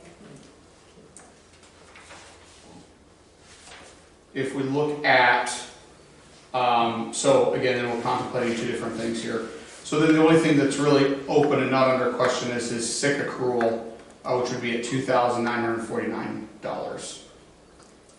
I had submitted some information. I just wanted to get the feedback from the attorney and from you about that, because the contract, when it was written, did not address sick leave, but then the state went into effect July 1 of 2017, the Arizona's Fair Wage and Healthy Families Act. Yeah. And it talked about that the EPST should be distinguished from the fire district's regular sick leave or PTO because of the rules for accrual, usage, requirement for documentation, definition of family member, carryover, and payout upon termination will likely be different. And then there was something that I found, and I don't know if this applies, that's why I'm kind of looking at you. Right. That says, nothing in this article shall be construed as requiring financial or other reimbursement to an employee from an employer upon the employee's termination, resignation, retirement, or other separation from employment for accrued or earned paid sick time that has not been used. Right, and so the question is what is the district's policy on that? And I do not have that information. I went on the basis that by law what the required accrual was and the payout amount based upon that. So the district, to my knowledge, and my board members can help me out here, I don't think we have a policy on that, do we? We do have a sick and PTO policy, vacation policy that we passed a while back. For staff. Right. For staff, but yeah, Tony doesn't fall under that because he's contracted. Right, So that policy wouldn't do any good anyways. right. Is this, since we don't have a policy about it, and I know that, I feel bad that the chief is sick today and can't be here, and so I'm not sure how long he'll be on sick leave, and will you be subtracting that from the... Yeah, so all these numbers are obviously going to change at this point. As of what date? Well, they'll change up to, he's entitled to accrue and utilize up until his 31st of May. Yes. Right. So these are, in fact, actually these only go through the pay period, pay period ending 5/9. So, Oh. I'm sorry, yeah, pay period ending 5/9. So you got another half a month. Right. You said that he had time that he was being paid for shift duty? Right, so that's that verbal agreement with John Flynn about 24 hours of PTO accrual per shift that he covered. And that's not included in here? Or is that because it's verbal? I do have a calculation on that, but depending on what the board determines on the 40 versus 80, Oh, okay. will obviously affect that. I mean, so the original numbers I came in with, assuming the 80 accrual, he would have 2,800 in contracted payout, 3,600 in verbal agreement payout, and 2,900 in sick payout, totaling about $9,400. If the PTO drops from 80 to 40, he's actually burned more hours of PTO than he's actually accrued. Okay. How can we not look at anything different than 40 hours? That's what's in his contract. I mean, we have a fiduciary responsibility to see things in black and white before we authorize payment. And I certainly, if John Flynn has something he can provide, that would be very helpful, put that in writing. Exactly. I have no problem with that. But the contract itself says 40 hours, so that's what I'm looking at, unless you have something else different. And I would ask that if you could get that information and report back to us at the next meeting. So I've requested that information, and based on what I've been provided, I've not been provided any of that information. Okay. So So we're down to nothing in writing regarding verbal, and we're down to 40 hours. Because that's what's in the contract. And say 2,049? 2,949. Oh, 2,900. That went into effect, what did I just say, July 1, 2017, Yeah. so almost 2 years. So, again, not to push the buck here, but I'm the finance guy, I'm not the HR or the attorney guy. Right. So what would be beneficial for me to give the board accurate information is maybe a motion from the board on an agreement, that a position that the board wants to take on the chief's PTO accrual, and therefore then we can ensure we've calculated an accurate balance, and then have that number available for the chief as well as the board. Say that again. Sorry. So right now, we've got a lot of different versions of what may or may not be. Ultimately, I need a motion from the board saying this is what we want the chief's basis of PTO accrual to be based on X, Y, and Z. That will allow me to then actually calculate out what that balance is and what that number is. Oh, right, okay, so I'll make the motion that the chief's PTO be calculated on 40 hours a week based on his contract. 40 hours per year. Per year, I'm sorry. Yeah. 40 hours per year. And what about sick leave? Or just the 40 hours and that's it? I think that's the only one in question. Yeah, sick started July 1st, 2017. So the board agrees the chief will receive the sick?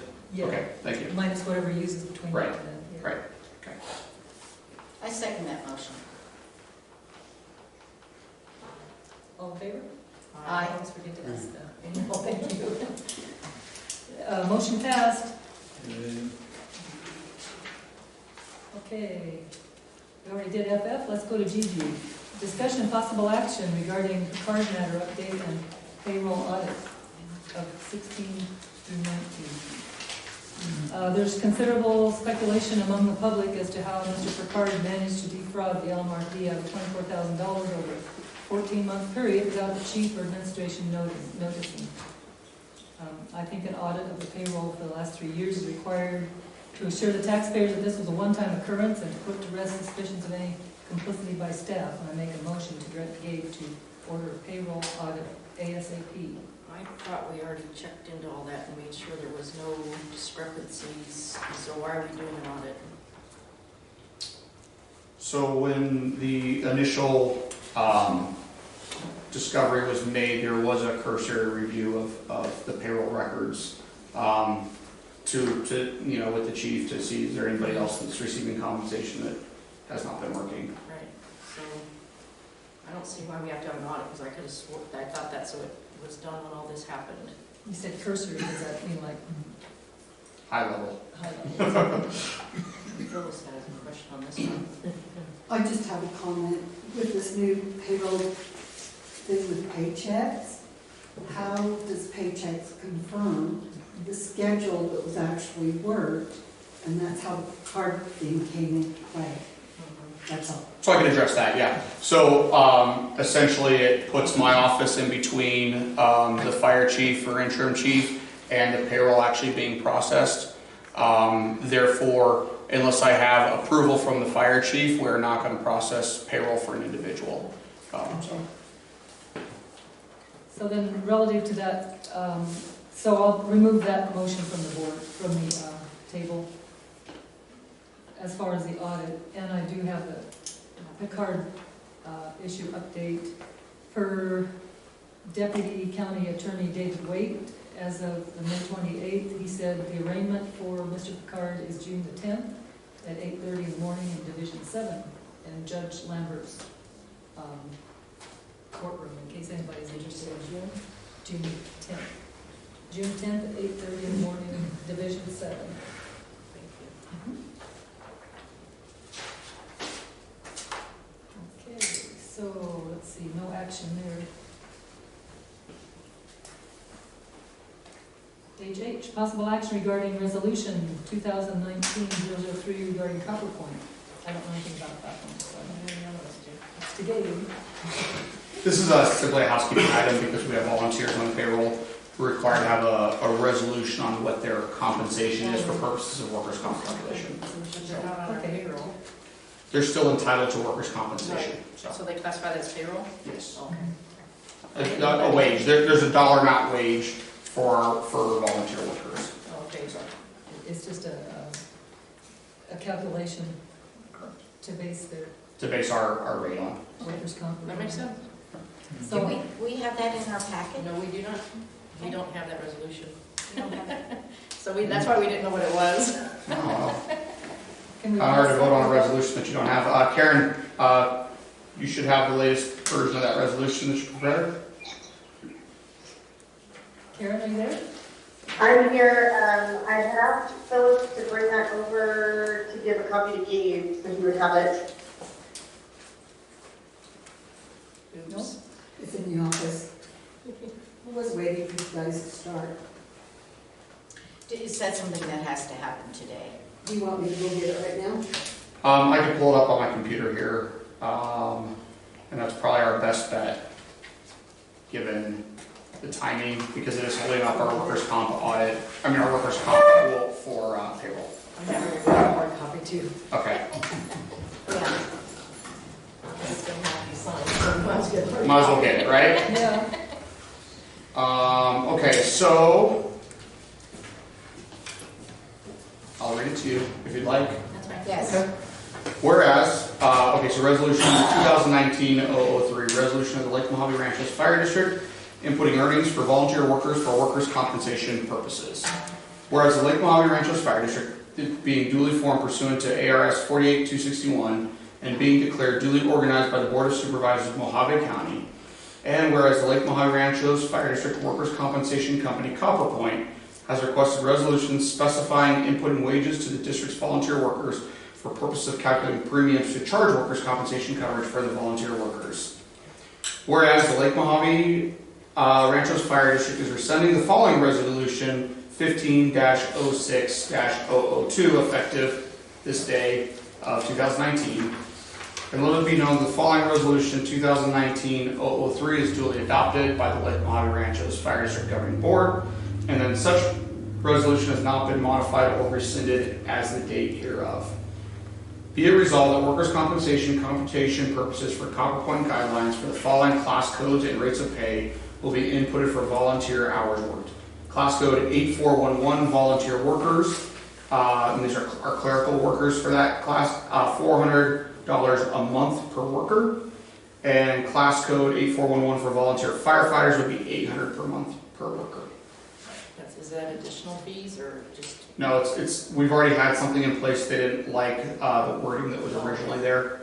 Okay. And so they wanted a monthly amount for the suppression firefighters, not an hourly amount. Oh, okay, so that makes sense. So can we move on that without, Yeah. and then sign it afterwards? Okay, so I'll make a motion to approve resolution 2019-003. I'll second it. All in favor? Aye. Aye. Okay. Motion's carried.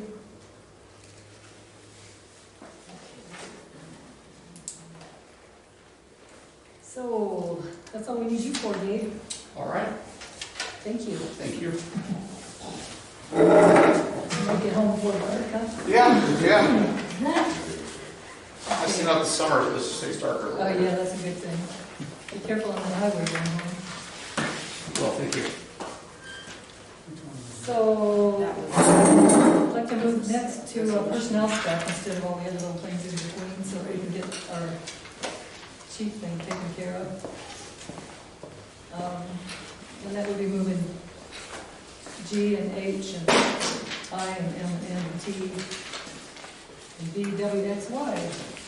Madam Chair, if I could, some of these other items are really going to be real simple. It's either no action, most of them, if we could just kind of get rid of them. Starting with C. Under business 7, C. A was no action. Okay, I Yeah. don't have the new, I need the new agenda. Because things got changed around in the original. I had it already set up and then I got a new one. Well, I don't have time to go change it all. Okay.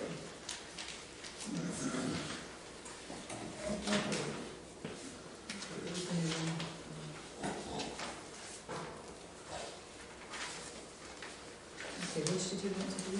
It's on page 3, business A. No action, the attorney's getting us information. C, Director Cass. There's no action on that. Can you explain to us on that? No action. Director Cass has the next one. D was no action also. Do I need to read these out for everybody? I guess they're following along. Depends on what they have. It depends on what they have the agenda in front of them. We're on E, right? Right. E, Yeah, you probably should be reading them. discussion regarding concerns related to current suppression staff and future staffing for suppression. Director Cass. Yeah, that one was just, I just wanted clarification that we needed 6 heads, paramedics to be able to pick up to keep our con. 6? 6. We need 6 medics on our payroll to be able to do drug boxes. And if we don't have them, they'll pull our CON. I didn't hear the number 6. Yeah, I was told 6. One for each shift. That's probably it, yeah. Yes. One for each shift. Okay. So is there any action? No No. action?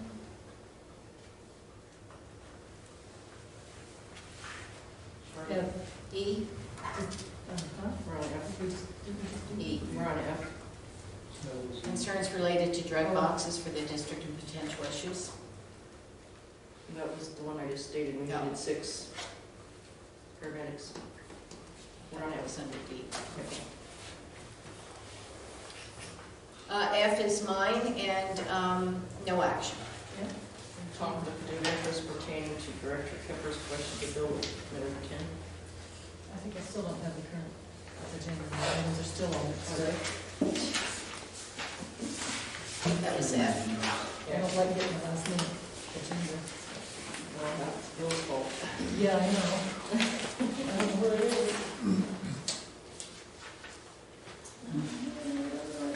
Well, also, Start reading them, Charlotte. yeah, Okay, yeah. J is discussion and possible action regarding liability for board members if other Okay, board you members. missed G. Oh, You're gonna talk about G, H, and I think.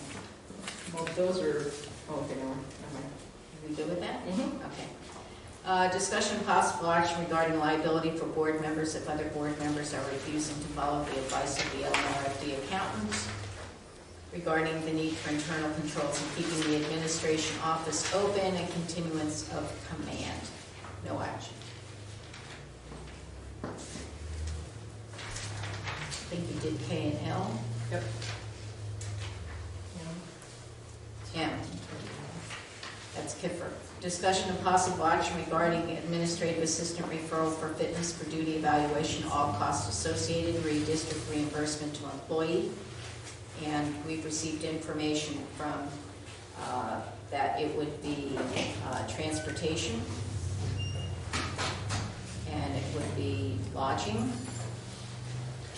Well, see, he said all costs associated, would we have to be reimbursed? But not for family members. Well, transportation. Unless you couldn't drive. Yeah, that's what I'm saying, it was just all costs that associated. Well, I just want to be clear, per diem for meals Transportation. and mileage. Thank you, Phyllis. The transportation, meals, mileage, and what was the other one? Lodging.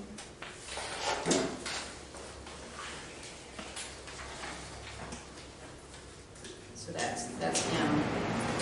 And then N, discussion of possible action regarding status of fitness for duty evaluation referral, copy of referral to board chairperson and Mr. Whittington.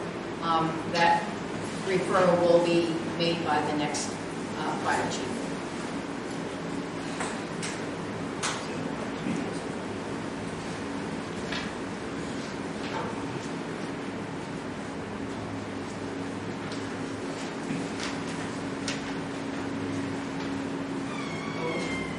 Discussion of possible action regarding board involvement with current suppression administrative staff and information released to the public with no action on that.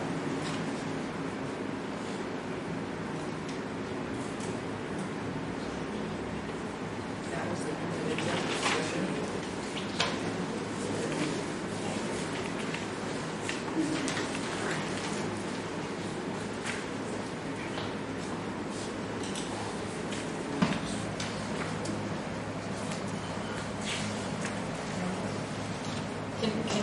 chip down, you probably won't have this. B is discussion of possible action regarding the NTN, the National Testing Network versus daily dispatch for hiring processes and announcement.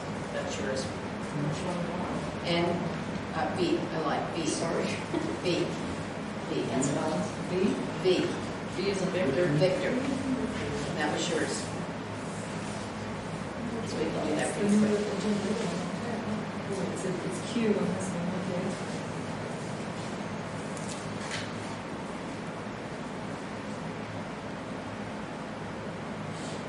Well, we were going to, that will take some time, because we need to have input.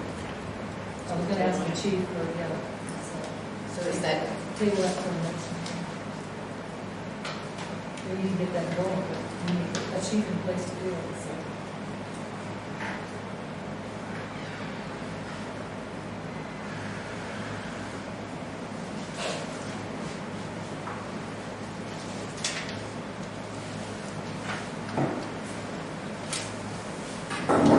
Anything else we need to address before we I think the rest of get to the personnel stuff? probably can wait. These numbers will probably all out of track because Yeah, she got it. we're going to go to discussion possible action regarding possible appointment of interim fire chief. And actually, that segues into our interviews. We should do that first.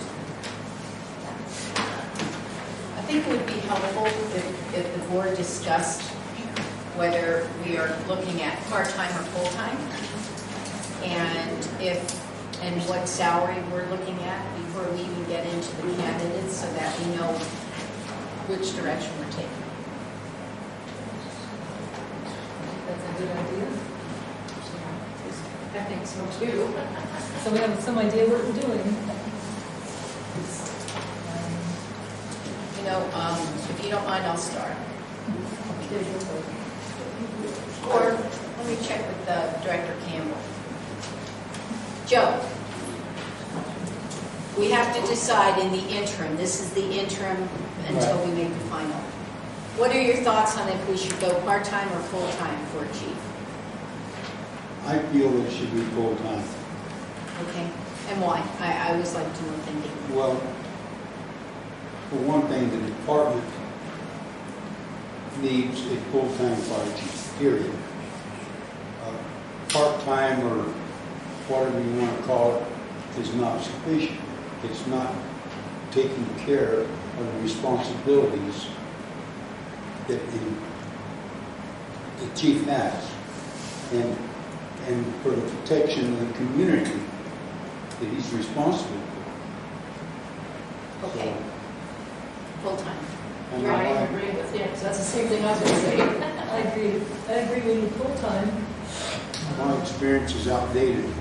Part-time might have worked if we had a full-time person that could be covering operations in the department. Then like a part-time like management service or something somewhere just for chief oversight, but we don't have that. So we need a full-time.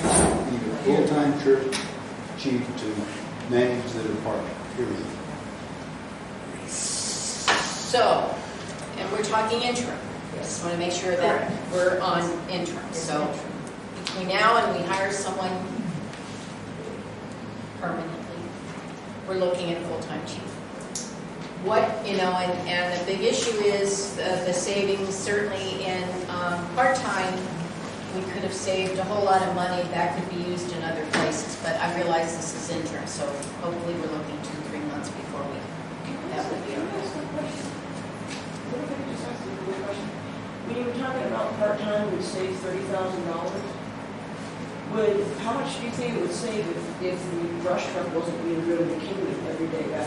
Would that compensate? Would that like help a whole bunch? I'm just wondering if it has, no, It's about $8,000 a year? That's just It's the about fuel. 8 days. Yeah. And the fuel that was being used was 8,000. Well, fuel, yeah, what about the maintenance when it breaks down and all that? I can't give you that cost. Because my RS. What about the cost of not being here available? We're off track, we can't discuss all Oh, this yeah, I'm stuff. sorry. I think in line with that is in line with that is we have to talk about, are we going to pay this person mileage? Or are we going to provide a vehicle? Because that's what we've done for the current chief. That's in the current chief's contract. Okay, we talked about that with our respective applicants. Well, that's what I wanted to know, because I think you should consider not only just the mileage and the wear and tear, but the fact that if the chief lives here, he doesn't need to take Got that it, home. got it, got it, got it, got it. So we need to look at salary. Now, the current chief is at salary. The current chief is at a little over, I want to say about $30.42 or $30.50. I don't know what the hourly was, I know it was around 56,000 a year. I don't know what the hourly was. Well, it went up. Remember, we gave Well, it yeah, but I up. never knew what that was, because I wasn't at that meeting, and then 30 days. I thought it was 65 a year before benefits. No? Well, I think he provided that in. Well, I've always had to drive my vehicle to work, Me too. and that's a deal wage. Okay. I don't know what he was making this last time. That's probably a question we should ask. Madam Chair, Oh, thank you, Karen. salary is 63. 63. Divided by, okay, not a math major, But there's nothing saying you have to start with that. no, I'm just that, I'm coming up with, you. The question was, how did I come up with $30 and change? Yeah. So if, It's 30.43 an hour. thank you, I knew it, there was 30.4 right now. Okay, that's the current sheet. So it's really up to us. Again, this is an interim, just doing it for a few months, blah, blah, blah. We can come up with whatever figure we want to come in with, keeping in mind it's full-time, we're now paying benefits on top of that amount. And so I open the discussion, board members. Can we do a price range? Because it depends on which one we choose and which one the scale is going to be. Well, I'd like to see how, I don't care a price range, but I'd like to see hourly. I'd like to kind of know how that breaks down, so if someone's willing to do that. What are your thoughts? And are you thinking that this is a 40-hour week, 5 days a week in the office, Yes. and on call, filling in when needed? Trying to get all this. Good job. Okay. Oh my God, we agreed on that. Did you see that? Is that being recorded? I'll alert the building. Okay, so 40-hour week. It's not very calculated. It's automatic calculated. 40-hour week, On call. on call. Thank you, Joe. Now, is the on-call the same pay scale? Huh? Is on-call the same pay scale? And I just want to be clear on the 40-hour week. Are we talking, I know with, sometimes if you're on a 40-hour week, you get an hour lunch. So if that's the case, are we talking 8 to 5 with an hour for lunch? Want to know the hours in the They're not office. going to want an hour for lunch. Okay, so what are the hours we're talking about? Just so we're clear, so our candidates know. Are we talking 9 to 5? 9 to 5. Yeah, you can go with that. All right, Joe. Thank you. Yeah, 9 to It's 5. traditionally been 8 to 5. Is there, When you say traditionally, it's been 8 to 5, where are you coming up with that? That's when it always was before. 8 to 5 for lunch. 8 o'clock shift change. What was that? 8 o'clock is shift change, that would be the best time for 5. I'm afraid people are I talking about. agree with Mike. 8 to 5 would be because 8 o'clock is shift. Shift trade. Right. Right. Good. Right. Consensus, I love it. 8 to Better 5. deal with that, Okay, all yeah. right, 8 to 5. okay. Now comes the, yeah, I got it 8 to 5. Now we're down to salary range. I'm choosing between 55 to, or 52,000 to 55, which is 24.07 an hour at the 52. So I'm just, I'm visually impaired. That's okay. 52 to 55? Is that what you So said? I said 52,000 Right, to 50, 55, yeah, it's to 55. and that comes out to what an hour? It's 24.07 to 25.46. To what, 25? 25.46. Okay. Okay. Director Campbell, what's your thoughts on salary range? You think that's how That's good to me. No, I never made that much. Don't forget you've got benefits on top of that. No, Oh, right, yeah. right. that's, They got some benefits too. that's, That looks good this to is me. the perfect wage. Director Ray Yes, Bauer? yeah, looks good. Yeah, I teach good price. 255. I don't know, okay. What else do we need to define for the full-time chief? We know it's interim. And there's no guarantee for the job, right? No guarantee that they'll be hired permanently. Are we going to use the existing contract that you have made up, or I would like to. can we modify it a little bit? Because there's a couple of things. We have spent a lot of money on this contract that we've been working on for close to a year. And we realized that neither candidate has had an opportunity to review it. It was last in the draft status on 11/20, 17 keys. And it was for a full-time chief. So whoever we make the offer to, it's got to be contingent on you review. And I don't know what changes we need to make, but I understand there are a couple. That the board probably wants to review this and make any minor changes, and then it's contingent upon either one of you to say, I'm good with this, I accept the offer, and I'd be willing to sign this contract. I just have one question. At some point, 3 or 4 months down the road, you decide to find a chief. Does that person go back to a shift? Yes, they go back to the original. Okay. You're not going to lose your job, Mike. That's well, whoever gets it, I'm Yes. Assuming they meet qualifications still. Pardon? Assuming they meet qualifications still. Yeah. Right. If a car wreck and they can't walk. What would constitute a reason to replace them? Just they can't do the job if they're not doing what they can do? This is just we need I somebody understand there that, at the end you of have the day. temporary. It's gonna require a And they'll- paramedic. They'll apply, well, Okay, not that's just necessarily, what but was they have to apply when we look at permanent. They're just doing this for the next couple of months. I guess my question is, if you're giving somebody a chance to prove they can do the job, why jump the gun and start thinking about, opening it up to everybody if there's a good chance they might just be. We don't know who else is out there. I Do mean, you need somebody else out there if there's somebody here that can do the job? they could reapply for the permanent position. Yeah,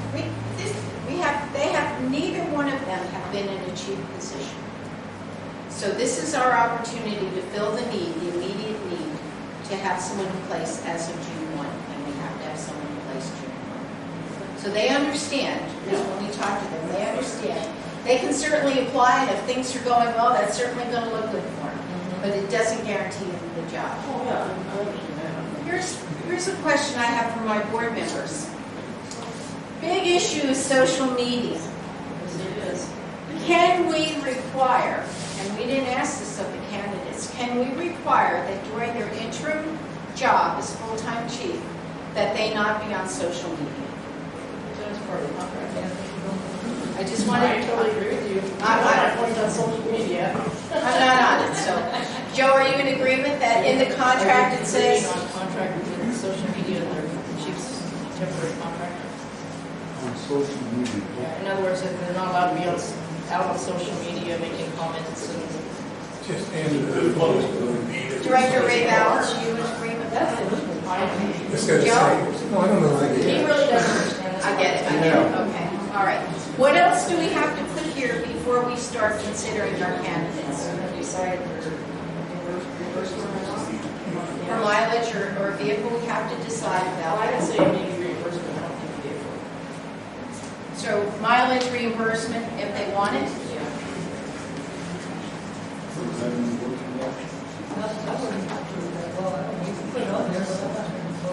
If they want it. If they want it. They may opt not to want it, Exactly. but we can't provide a vehicle in the next couple months. No, I don't think we should pay for commute, period, in the story. If they're on department business, yes, but not. Well, okay, then that's Go back to stipulation. showing work. That needs to be in the contract. That's what I'm saying, though, that's what we have to put on that list, though, and mile reimbursement for business related. Okay, so not coming from my house to the district, But if This they're is on- for if I'm going to a meeting or I'm doing something Or they like that. call out after hours, because that's business. I have a question. Wait a minute, hold that thought. So I'm trying to get consensus from the board, I'll be back for just a Okay. second. So what I'm hearing is mileage reimbursement for meetings, district-related meetings. District-related business, Okay, but getting to the job, they get themselves to the job. But if they get called out after hours, I think they should be reimbursed, because that's overtime, actually. Ray Bauer, are you in agreement? Yes, I'll do that. Director Campbell, are you in Yes, agreement? I am. Okay, We're all gonna have. okay. Every chief I have met, and I've been through the best and the worst, has always been on call 24 hours a day. Yes, Right. sir. Right. Otherwise, he's a firefighter. The chief is the key person. I don't know how you can tell him or do this, figure out a vehicle, because his insurance is gonna go crazy if he's driving his car and it gets crashed and you're gonna get sued. You need to figure out, the district needs to provide a vehicle for transportation. We'll figure that out when we go to. I'm just saying, I know from lawsuits. Right. The thing is, the chief worth his salt, and I don't know any of the candidates, will go to every fire and everything that he can.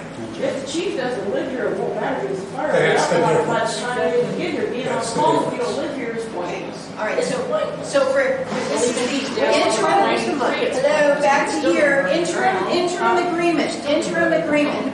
This is for the next couple of months. Larry, your concern is duly noted. Your two candidates apparently live here. No, there's one They guy. don't, okay. Just one guy. Okay, so this is just interim, we'll address that in the permanent, when we advertise, when we put it Okay. out there. Yeah. Okay.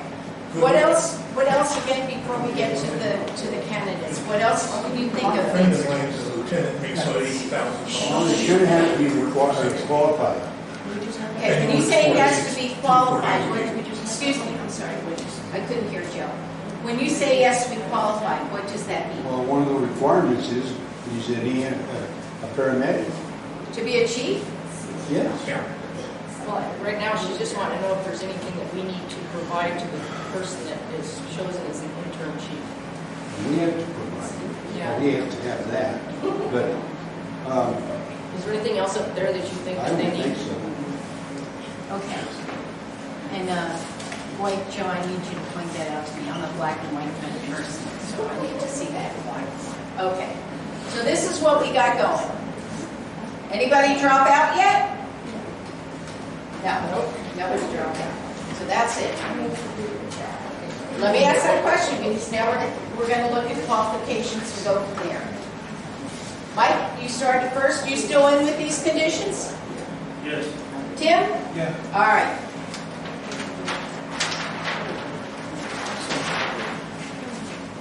We have Mike. And we have Tim. And we have Director Kipper.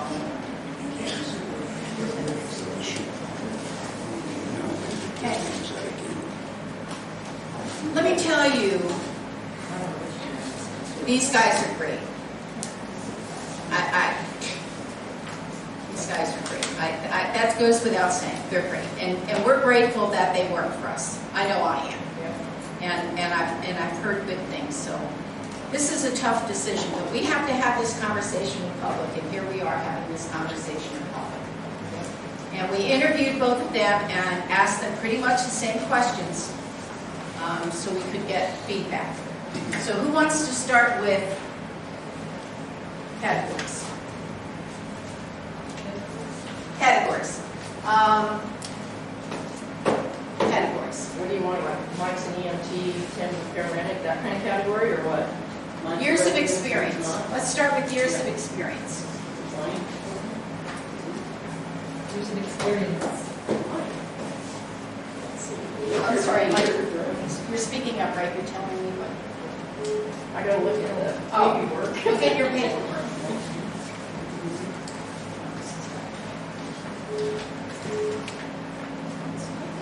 Vinny.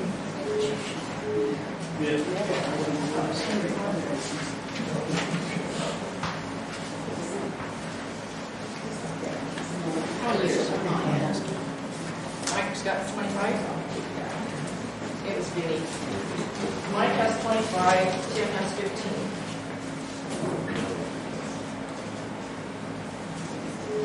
How many years with LMRFD? 25.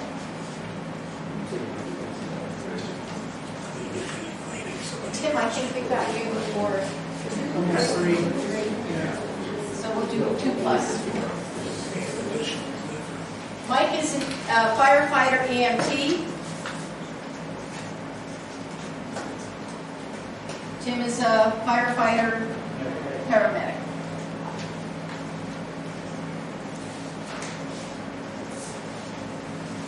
Live in district?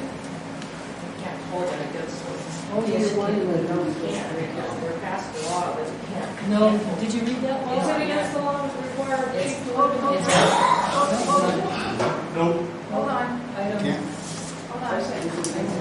Can't. Okay, so the question The came law up. saying you can't because they don't live in the district. the firefighter, it doesn't apply to executive level personnel. So what- It'd be fire- Director Ray Bauer, what are you handing out? It says this section does not apply to executive level firefighters, which would be chief level. This is Senate Bill 1231, Chapter 95 of the Arizona Revised Statutes, relating to residency requirements. Be it enacted by the legislature of the state of Arizona, Section 1, Title 9, Chapter 4, Article 8, Arizona Revised Statutes is amended by adding Section 9-500.46 to read, firefighter, peace officer, residency requirements, prohibition, exemption, definitions. A city or town shall not impose any residency requirement on any firefighter or peace officer as a condition of employment. B, this section does not apply to any of the following. 1, executive level firefighters and executive level peace officers. 2, peace officers employed by a city or town with a population of 5,000 or less.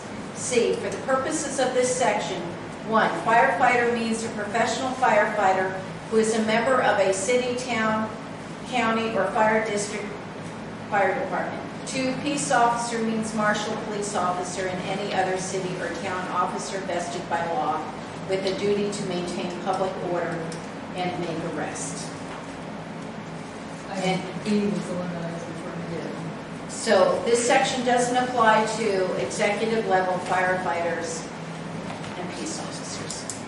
Any questions, board members? So there's no residency requirement. There's no restriction on it. There's no restriction. Thank you. I was just checking to see if you were still with me. Okay, so it doesn't require that they live one place or another. It has no bearing whether they Yeah, we live. can require that they live in this, because this new law requires that you cannot restrict, I mean, it's like double negative. That's what I was thinking. You can't restrict them, but you can. The law, the new bill says you can't say they have to live in the district. So I'm going to put But down here Policy is states they it, don't have to- It says this section does not apply to executive level firefighters. okay. And then you can't require them. You can't require those. So an executive, if you're requiring an intern chief to cover shifts, he's still a firefighter. So you can't go under that. He's You not all an are executive. chatting and you can't hear what Tim is saying. Please. So you brought up earlier that the interim chief's gonna have to cover shifts. No, we can't. That's not allowed. That's not legal.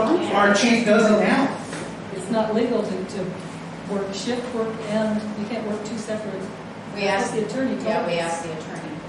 We said, because that was huge. My issue was I don't want to lose anybody's hours doing this part-time fire chief. So can they be a and we were talking part-time now, can they be a part-time fire chief and also do shift? No, I'm not saying that. I'm saying if you're the chief and you're short a medic on your shift, you're gonna have to stay and cover that shift. Right. That's what I'm talking. So you go under the firefighter because you're doing the shift. You're considered a firefighter, so No, you you're still cannot. the chief. You're still chief. I understand that, but But you're covering Okay. for So I'm just putting down, how I've written it, just so that you know how I've written it. Is it required to live in district? And that's not, I'm not looking for the audience to give me an answer. I'm just putting that down here for us to consider. That's all. That's all I'm doing. Next, we need to drug boxes. Drug boxes. Mike can't pick them up because he's a little T. It's required to have a paramedic to get drug box. However, Supervisory. right, so drug box, no. Tim, yes. But the other thing that we talked about was you can have POCs who are paramedics. Only if they were the ones who distributed the medication. Right. So that's the way around that, if they were the ones that distributed the medication. So if the chief appointed somebody executive level under him, But what happens if that person that used the drugs isn't coming back for 4 more days? no, if there's an executive level paramedic on shift or on payroll, then he can be. No, he can't. They have to either be the one that used the drug, or it has to be the supervisor in position. Well, but you can have different levels of supervisor. You can have a battalion chief. We don't have battalion chiefs, we don't have captains, we're not gonna have them. Right now, we don't have them. We have the capacity for it. Well, we don't have them now. But isn't the problem going to be like a little short term, because if there's a certain amount of time, then you're going to either appoint a Exactly. chief, Yes. and if you appoint a chief, one of these guys or whatever, if somebody doesn't have that qualification to get the drug box, then the person who's going to replace what they did before, make sure they have that qualification. At this point, Right. we have to have either the person that uses the drug pick it up, and it could be that they don't come back for 4 days, and we have to have the drug box replaced within 24 hours. But we have 4 drug boxes. That's true. We have 4 drug boxes, so if they're not going to be there 4 days, you can get something from the other box and then replace it and have the person who is going to If it's a narcotic, it has to be replaced within 24 hours. Okay. Whether you take it out of another drug box, you still have to replace the one that goes in that drug box per DEA and our base hospital. So that affects our CON, CON. Okay, can you clarify what you said, if that person doesn't come back for 4 days, can you come back to Because our work? POCs Back to work, they're part-time people. Because there are, Do they live real far away from here? A lot of people don't live here. most of our POCs were at Dolan Springs. That means they do not come back into town until they come back on duty. Right, but I mean, do they live like 100 miles away, or they? No, but they're not gonna drive out here on their day off to refill their drug box.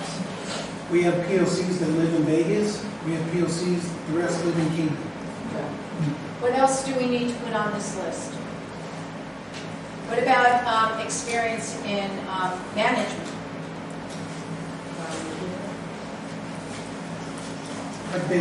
I've had interim acting captain role at my other job.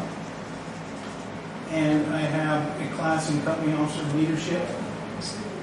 I'd be focusing on actual management, so I heard I had a job as a captain. Acting captain, yes. And Mike, I know. 8 years of PC here.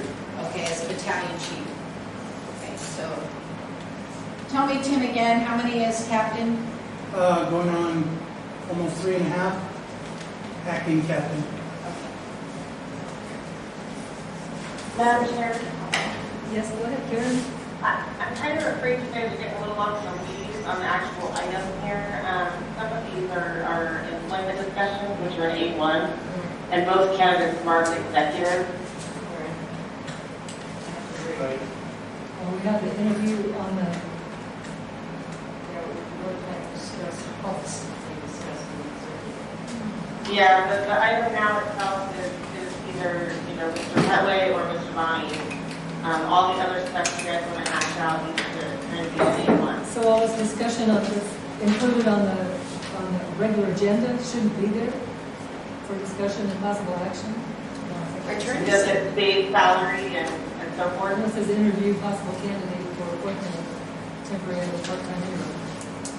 So we're not doing interviews for this one. I thought the interviews had to be in public session because, The hours and candidates salary. marked executive. well, okay, but it's in the All we can do is public say which session. one we're gonna pick at this point. Right, in the public, you could vote for either candidate. Okay, well, that's not how it is on the agenda, sorry. Okay.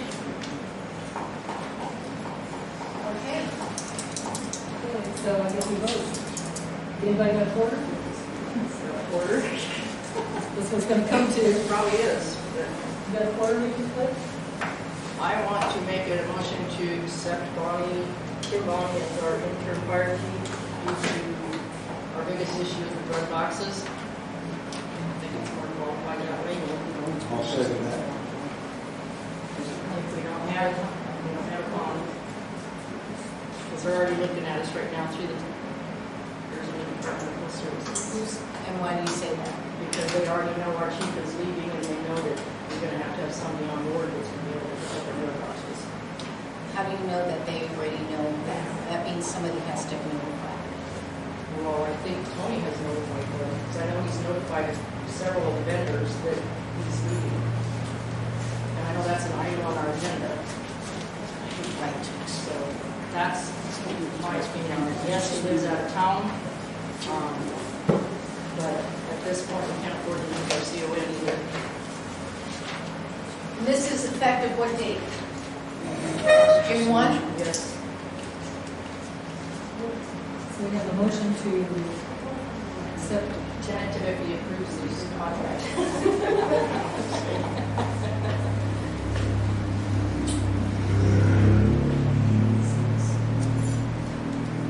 There's no other possible solution to the drug box thing besides Well, there's a lot of gadgets on that. Bid roll on. We got them all right here. Having another paramedic. Has to be. Has to be there. Right now, though, if we don't do that, the hospital will stop giving us drugs. So, all in I favor? guess my question is, why did we go through hours of discussion if it's very evident there's only one person that's even able to fulfill this issue? It's gonna come to the coin toss. So, okay, we have a motion on the table. All in favor? Aye. Aye. Nay? Aye. Are you kidding? Okay. It says nothing about the other candidate. I No, can't it stress does that not. It enough. really doesn't, Mike, you're It not. comes down to the drug box. Well, I think we can around that. I don't see it, but Is there a second? Robert's buffer resolution. Is there a second? yep, I first and second. Motion carried. Which number was that? I've got it. I've got it. No, it's And the board needs to be clear that I would tend to think that we would have to meet with this person to talk about getting something signed in the interim, Yes. agreeing on a salary. This starts June 1. When will we do this? Will we have a special meeting in June? We'll have to, like right around the first of June. Let's take a look at that, please.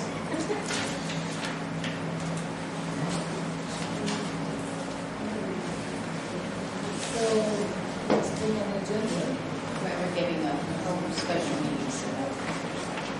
The first date is June 3rd. It's a Monday.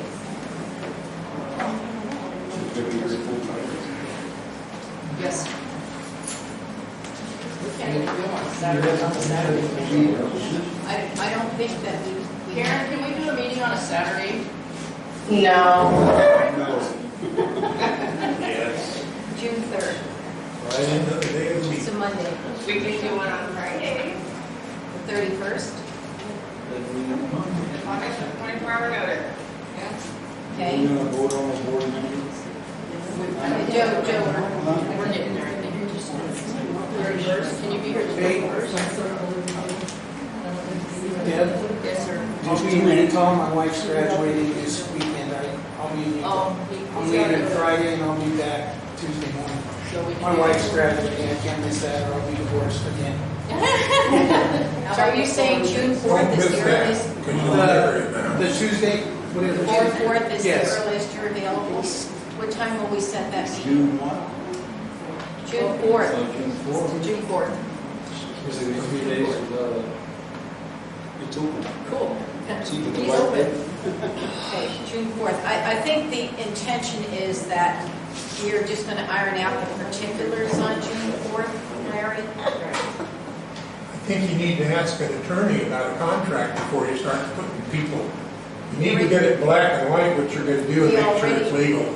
Larry, we already talked with him. We have a tentative contract. Okay, Yeah, yeah. I learned the lesson. contracts. What time are we having this? I'd like to get some work done on Monday or Tuesday. What time are you all available? What time? What time do you want to do it? Where? Here, Dolan, It's gotta be here. 3 o'clock? Oh, 3 o'clock work for you? Yep. sure. 3 o'clock work for you? Yeah, I'm good. 3 o'clock's it. Okay, let's do the board person, The board, and then carry everything else over until the meeting on the 4th. Okay, let's see, did we get everything, did we motion that, everything got carried? So we're moving on to the board. Do you need to make a motion that we're offering the contract to Tim Bonnie? Do I? Okay, so, Oh, okay, right. We voted and Tim Bonnie was the pick. right, so we need to do another motion for the, to offer the contract? Is that just assumed? Let's cover our efficiencies. Do you make that motion? Can I make a motion today? To offer the, contract to To work out it. I make a motion to offer Tim Bonnie the interim fire chief position. Second that. All in favor? Thank you. Aye. All in Nay. favor? Aye. Aye. Okay, let's go to board person. Okay. I look at the audience and I only see two candidates for the position. And I have a letter for the third, Who's that? Mike, because he had put in for the a hunt clear back at the first of the year, and it's a once in a lifetime, and we spent a lot of money on it before all this started. I'd Right. like to move item number B down to include TQ&S because it's related.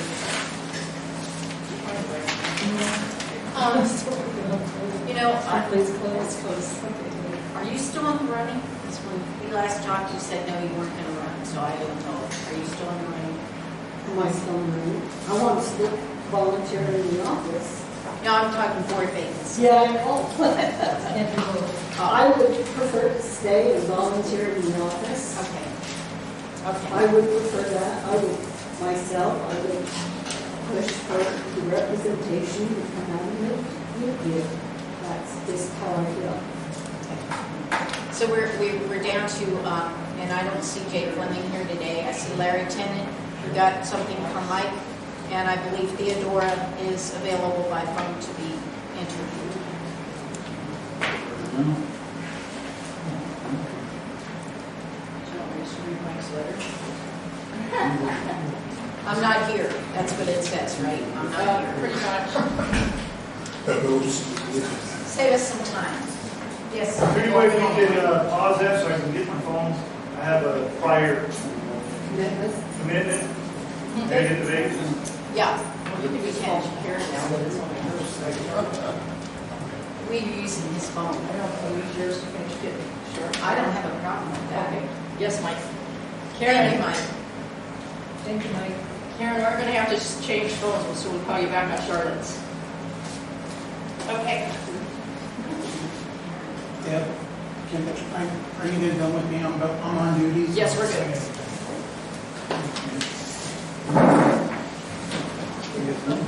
Okay, I've got good rest on.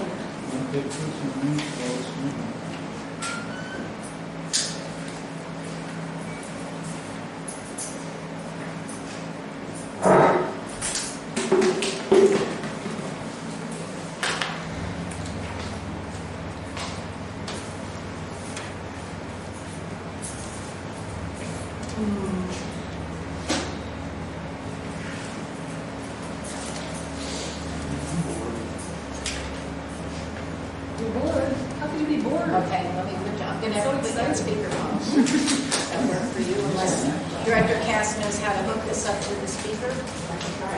Okay, hold on, Karen.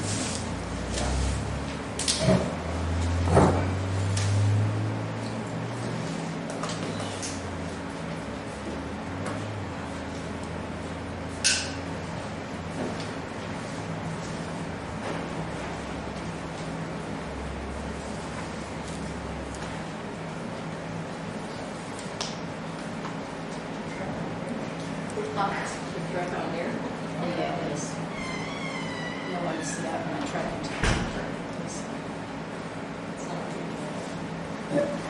Can you just put it by the microphone?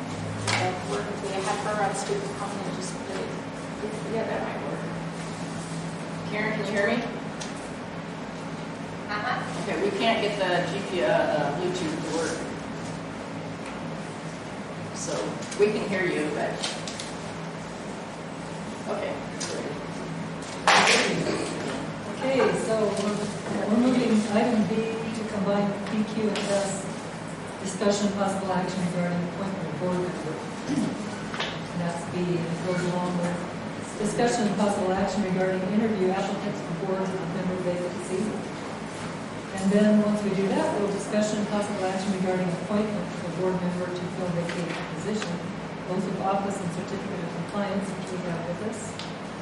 Discussion of possible action regarding nomination of board chairperson to fill vacated chairperson seat in office so board. And nomination of board clerk, okay? So, proceeding, who wants to start the interviews?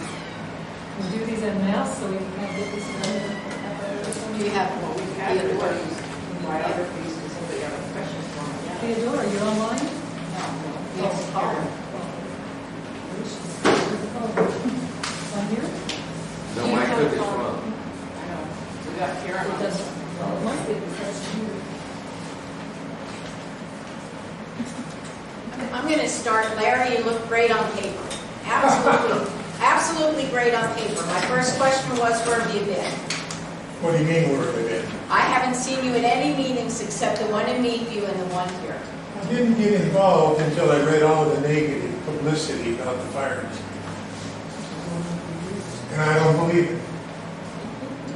And I had the experience of meeting the paramedics twice in a helicopter ride. Had I been 2 inches bigger, I wouldn't have fit the helicopter. But I got involved then in my mind. The doctors wanted me not to push things for a while. They've cleared me, I can do whatever I want. I'm very experienced in ambulance, emergency medical. I spent 1964 to 2000 in emergency medical. I worked in a mortuary for about 45 years. I know how to work with people. I know how to talk to people. But they're dead. Our biggest problem is a lack of good communications to the public. We need to build a link between the fire district and the public so they know what they have. You need more money. That's the truth, to do your job. But you can't get more money until you convince the public of your services. You made a comment about Meadview. Well, I live there. If I have to wait 40 minutes for a paramedic to be there, chances are I'm on the way to the mortuary. Okay? That's not a good deal. A paramedic stationed there 7 days a week, 24 hours a day, will solve that, and I can get you more money.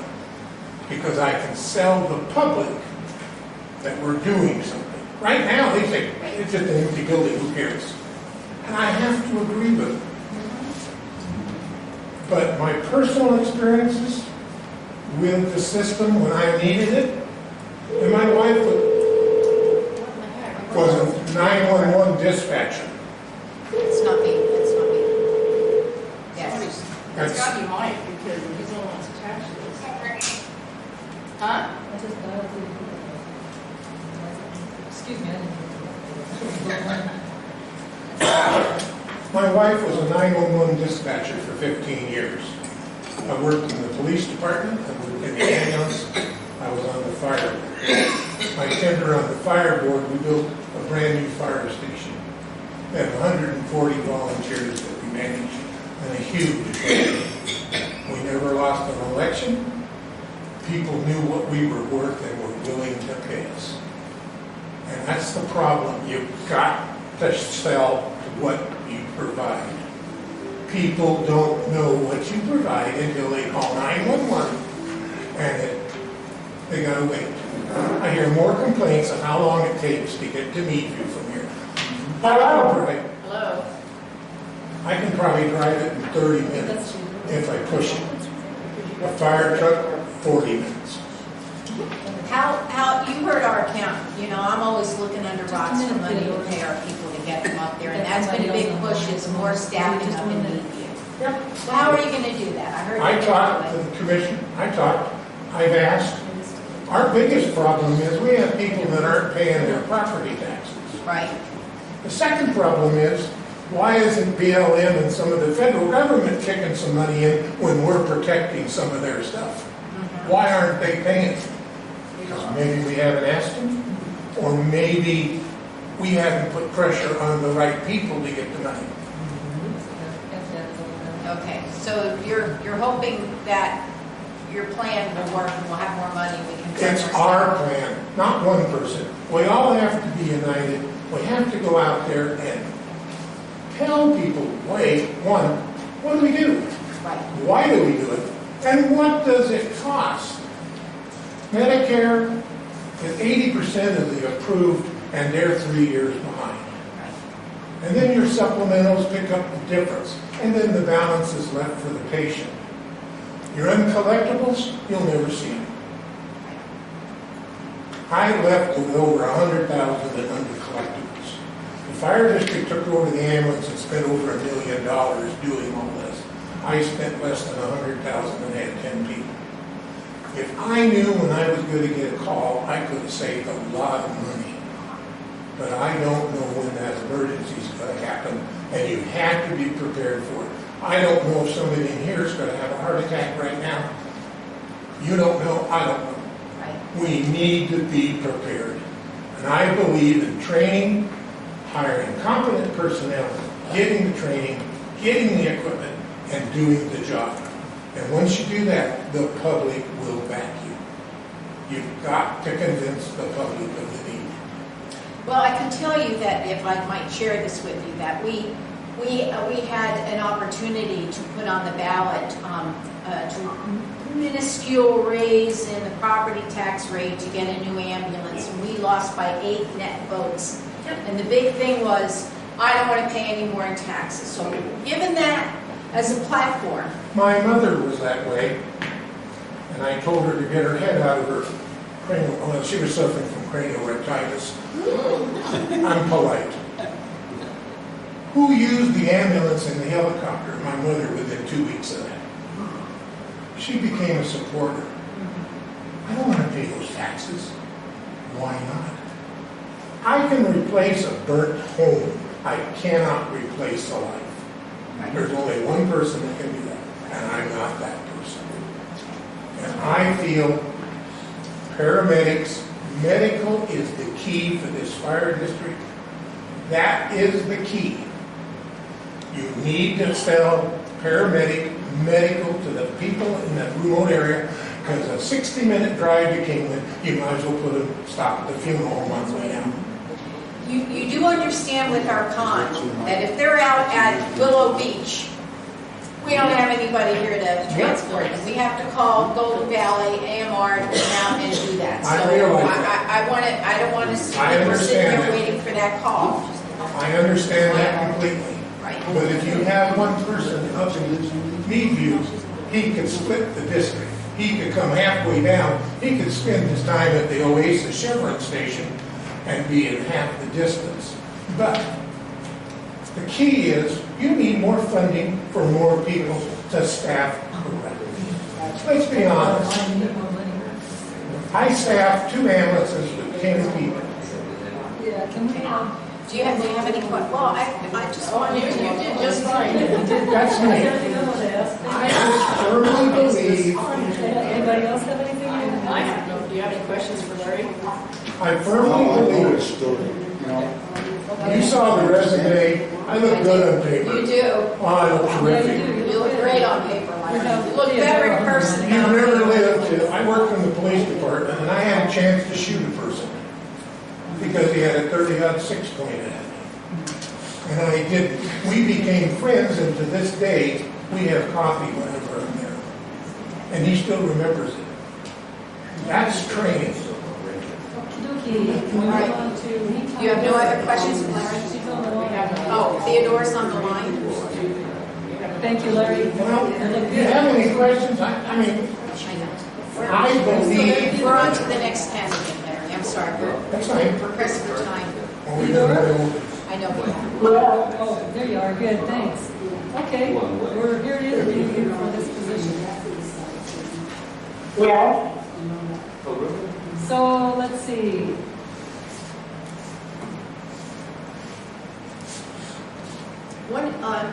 Excuse me. Larry, do you have any experience chairing meetings?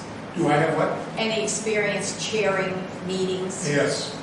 I was the president and lieutenant governor for Kiwanis for a huge district, plus other meetings, fire boards and that. Oh, yes. That's an important part. Yes, I have the experience. Having someone with experience as a competent chair, that's important. There's always a learning curve, but yes. Okay, Theodora, I see on your application you have been a past member of LMRFD on the board for 6 months and as an alternative planning committee member, is that correct?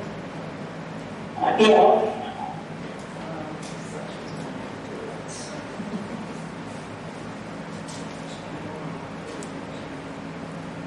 She could have come on sooner, but I know. So that's what I'm saying. Yeah. She actually wasn't on it until October. So, what is your reasons for wanting to be on the fire district board? So, when I first came to, I realized that the very small amount of service for fire safety. And I thought, It's not your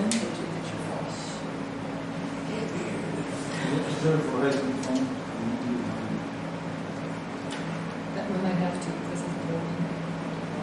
Yeah.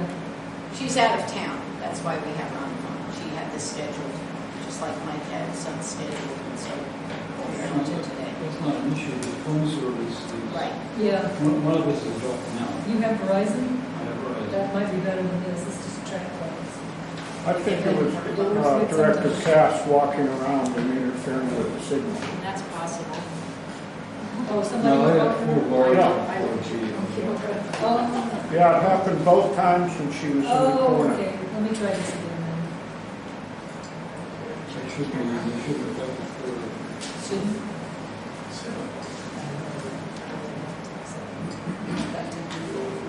Okay.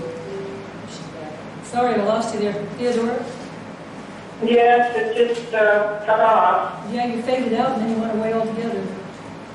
Okay. Yeah, but you know, we are in the middle of tornado and storms here, so I don't know what the situation is there in Nolan. Okay, well, you're coming in good now, so go ahead. I'm sorry to drop you there. Okay, do you have another question? Your interest in the fire district had to do with moving there and finding there was no services, is that correct?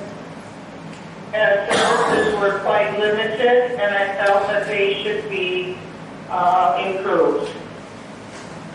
And you've had experience before on boards? Yes, I've been on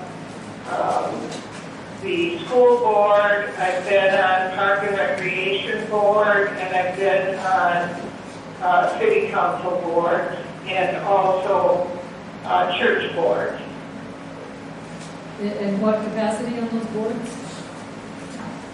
I think that's in my resume. The school board, for 4 years, which is an elected position, I was head of the treasury, the money, finance chairman, and then for 3 years elected as chairwoman of the school district.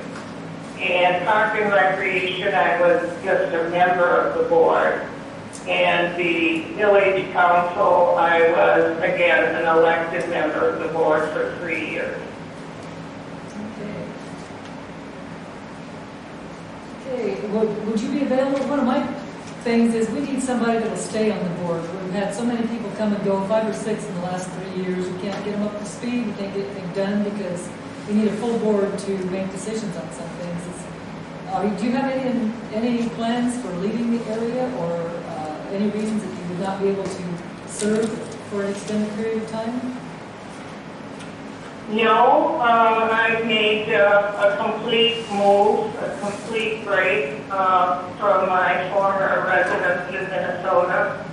I really don't know why I would not continue to be here. In fact, I'm just learning about the area, which has been of great interest to me. And the thing that I'm pretty good at is being attentive at meetings and reading all of the material, and normally I'm quite prepared for meetings because I think they are of great value, and I don't think members of board should be wasting the community and taxpayer money by not being prepared for meetings. So I believe that is a strength of mine, which I think is called commitment. Yes. Okay. Thank you. Anybody else have any questions for Theodore? No? Yeah. All these have the rest of us have. Yeah, we just needed to interview them anyway, so. Okay, thank you, Theodore. All right. Have a good Good night. Miss the tornadoes. Yeah. All right. Bye. Couldn't pay me to go there in tornado season. Okay, so is that all? So now we need to vote. I have a letter from Mike. Oh, You want to okay. read it? He couldn't be here, so. To LMRFD directors, I am unable to attend the May 29th, 2009 meeting to answer any questions asked of me. This is due to a bear hunt in Idaho, May 28th through June 4th. I purchased it in January 2019 with no alternative dates. I regret not being at the meeting to answer questions for a possible director's position. If I am not chosen for the open director's position, I strongly support Mrs. Aitkins for the open director's position. Respectfully, Mike Kirsch. I would like to note two things. Mike is a tremendous asset to his community. He has been involved in, you name it, he's been there, he's done it. I've been in fairs with him promoting LMRFD. Mike was appointed to the board the first time. Mike ran for election and he lost. In fact, he was the lowest vote getter of everyone running. What concerns me about Mike is that we went to the LMRFD email system in April of 2017. Prior to that, we were using our own emails, and now we went to this horrible system that we now have. But we had to get our passcode, type it in, be able to then be online and get our emails. And I observed for 4 consecutive months where he would say, now how do I do this? Where do I type in? What do I have to do? How does this work? And it upset me because he was the clerk at the time, and most of our correspondence came through email. So it told me there was a 4-month period of time that Mike either couldn't figure it out, couldn't take the time to go down and sit with the AA, whatever, but that I felt that was just inappropriate. So I say that. One of the things I'm looking for in a board member is someone who is neutral. You can see that we often are at odds. And I'm concerned when people come on the board with biases, and that just isn't going to work. And I truly believe that Mike does have a bias. So I've said what I needed to say. I'd like to make a motion that we vote for Theodore Kaplan as having experience on the board and having volunteered for an LMRFD committee besides the board service, and having board experience, and showing up for meetings and showing an interest and coming prepared with questions that are relevant. So I make a motion that we vote Theodore Kevin as the board member. I second that motion.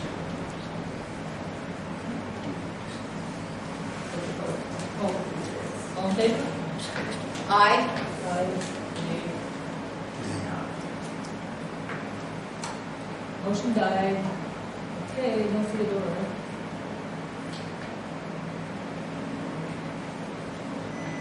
How about Jay Fleming?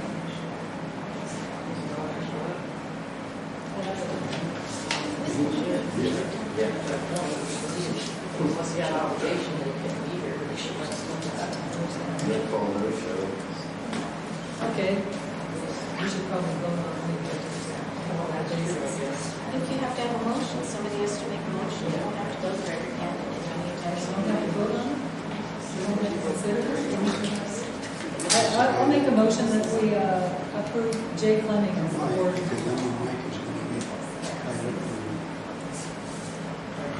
It's okay. I make a motion we approve Jay Fleming for the board position. That's mine on the table. That's dead. Okay, let's see what this next. I nominate Larry, I forgot his last name, Tenant. I'll second. I answered it, you. Hey, you. Joe seconded. Aye. Oh, I should say, all in favor? Aye. Aye. Nay. Well, that's carried. Larry, Larry, you're is the it? board member. I'll do that next with your training. Never be on to the fire district, doing everything I You want can. you want to call April Selby and see if she will come do the paperwork? That's, What are you doing now? Now,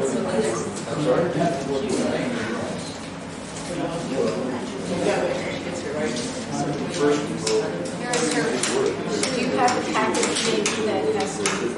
Larry, did you read the open meeting law in the last 24 hours? yeah, but I'm not sworn in. we're going to work on it right now. Okay, You have to- I was asking for her help to sell our program.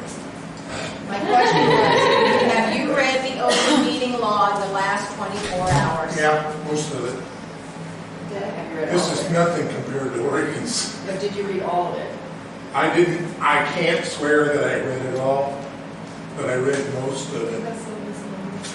You might want to see if we could do it Tuesday. I'll read it again and I'll follow it, but do I have it memorized? No, we don't expect that, but, I have a copy of it. so can you be here Tuesday the 4th for our special meeting so we can swear you in? Sure, Because you need to read that fully 24 hours before the meeting.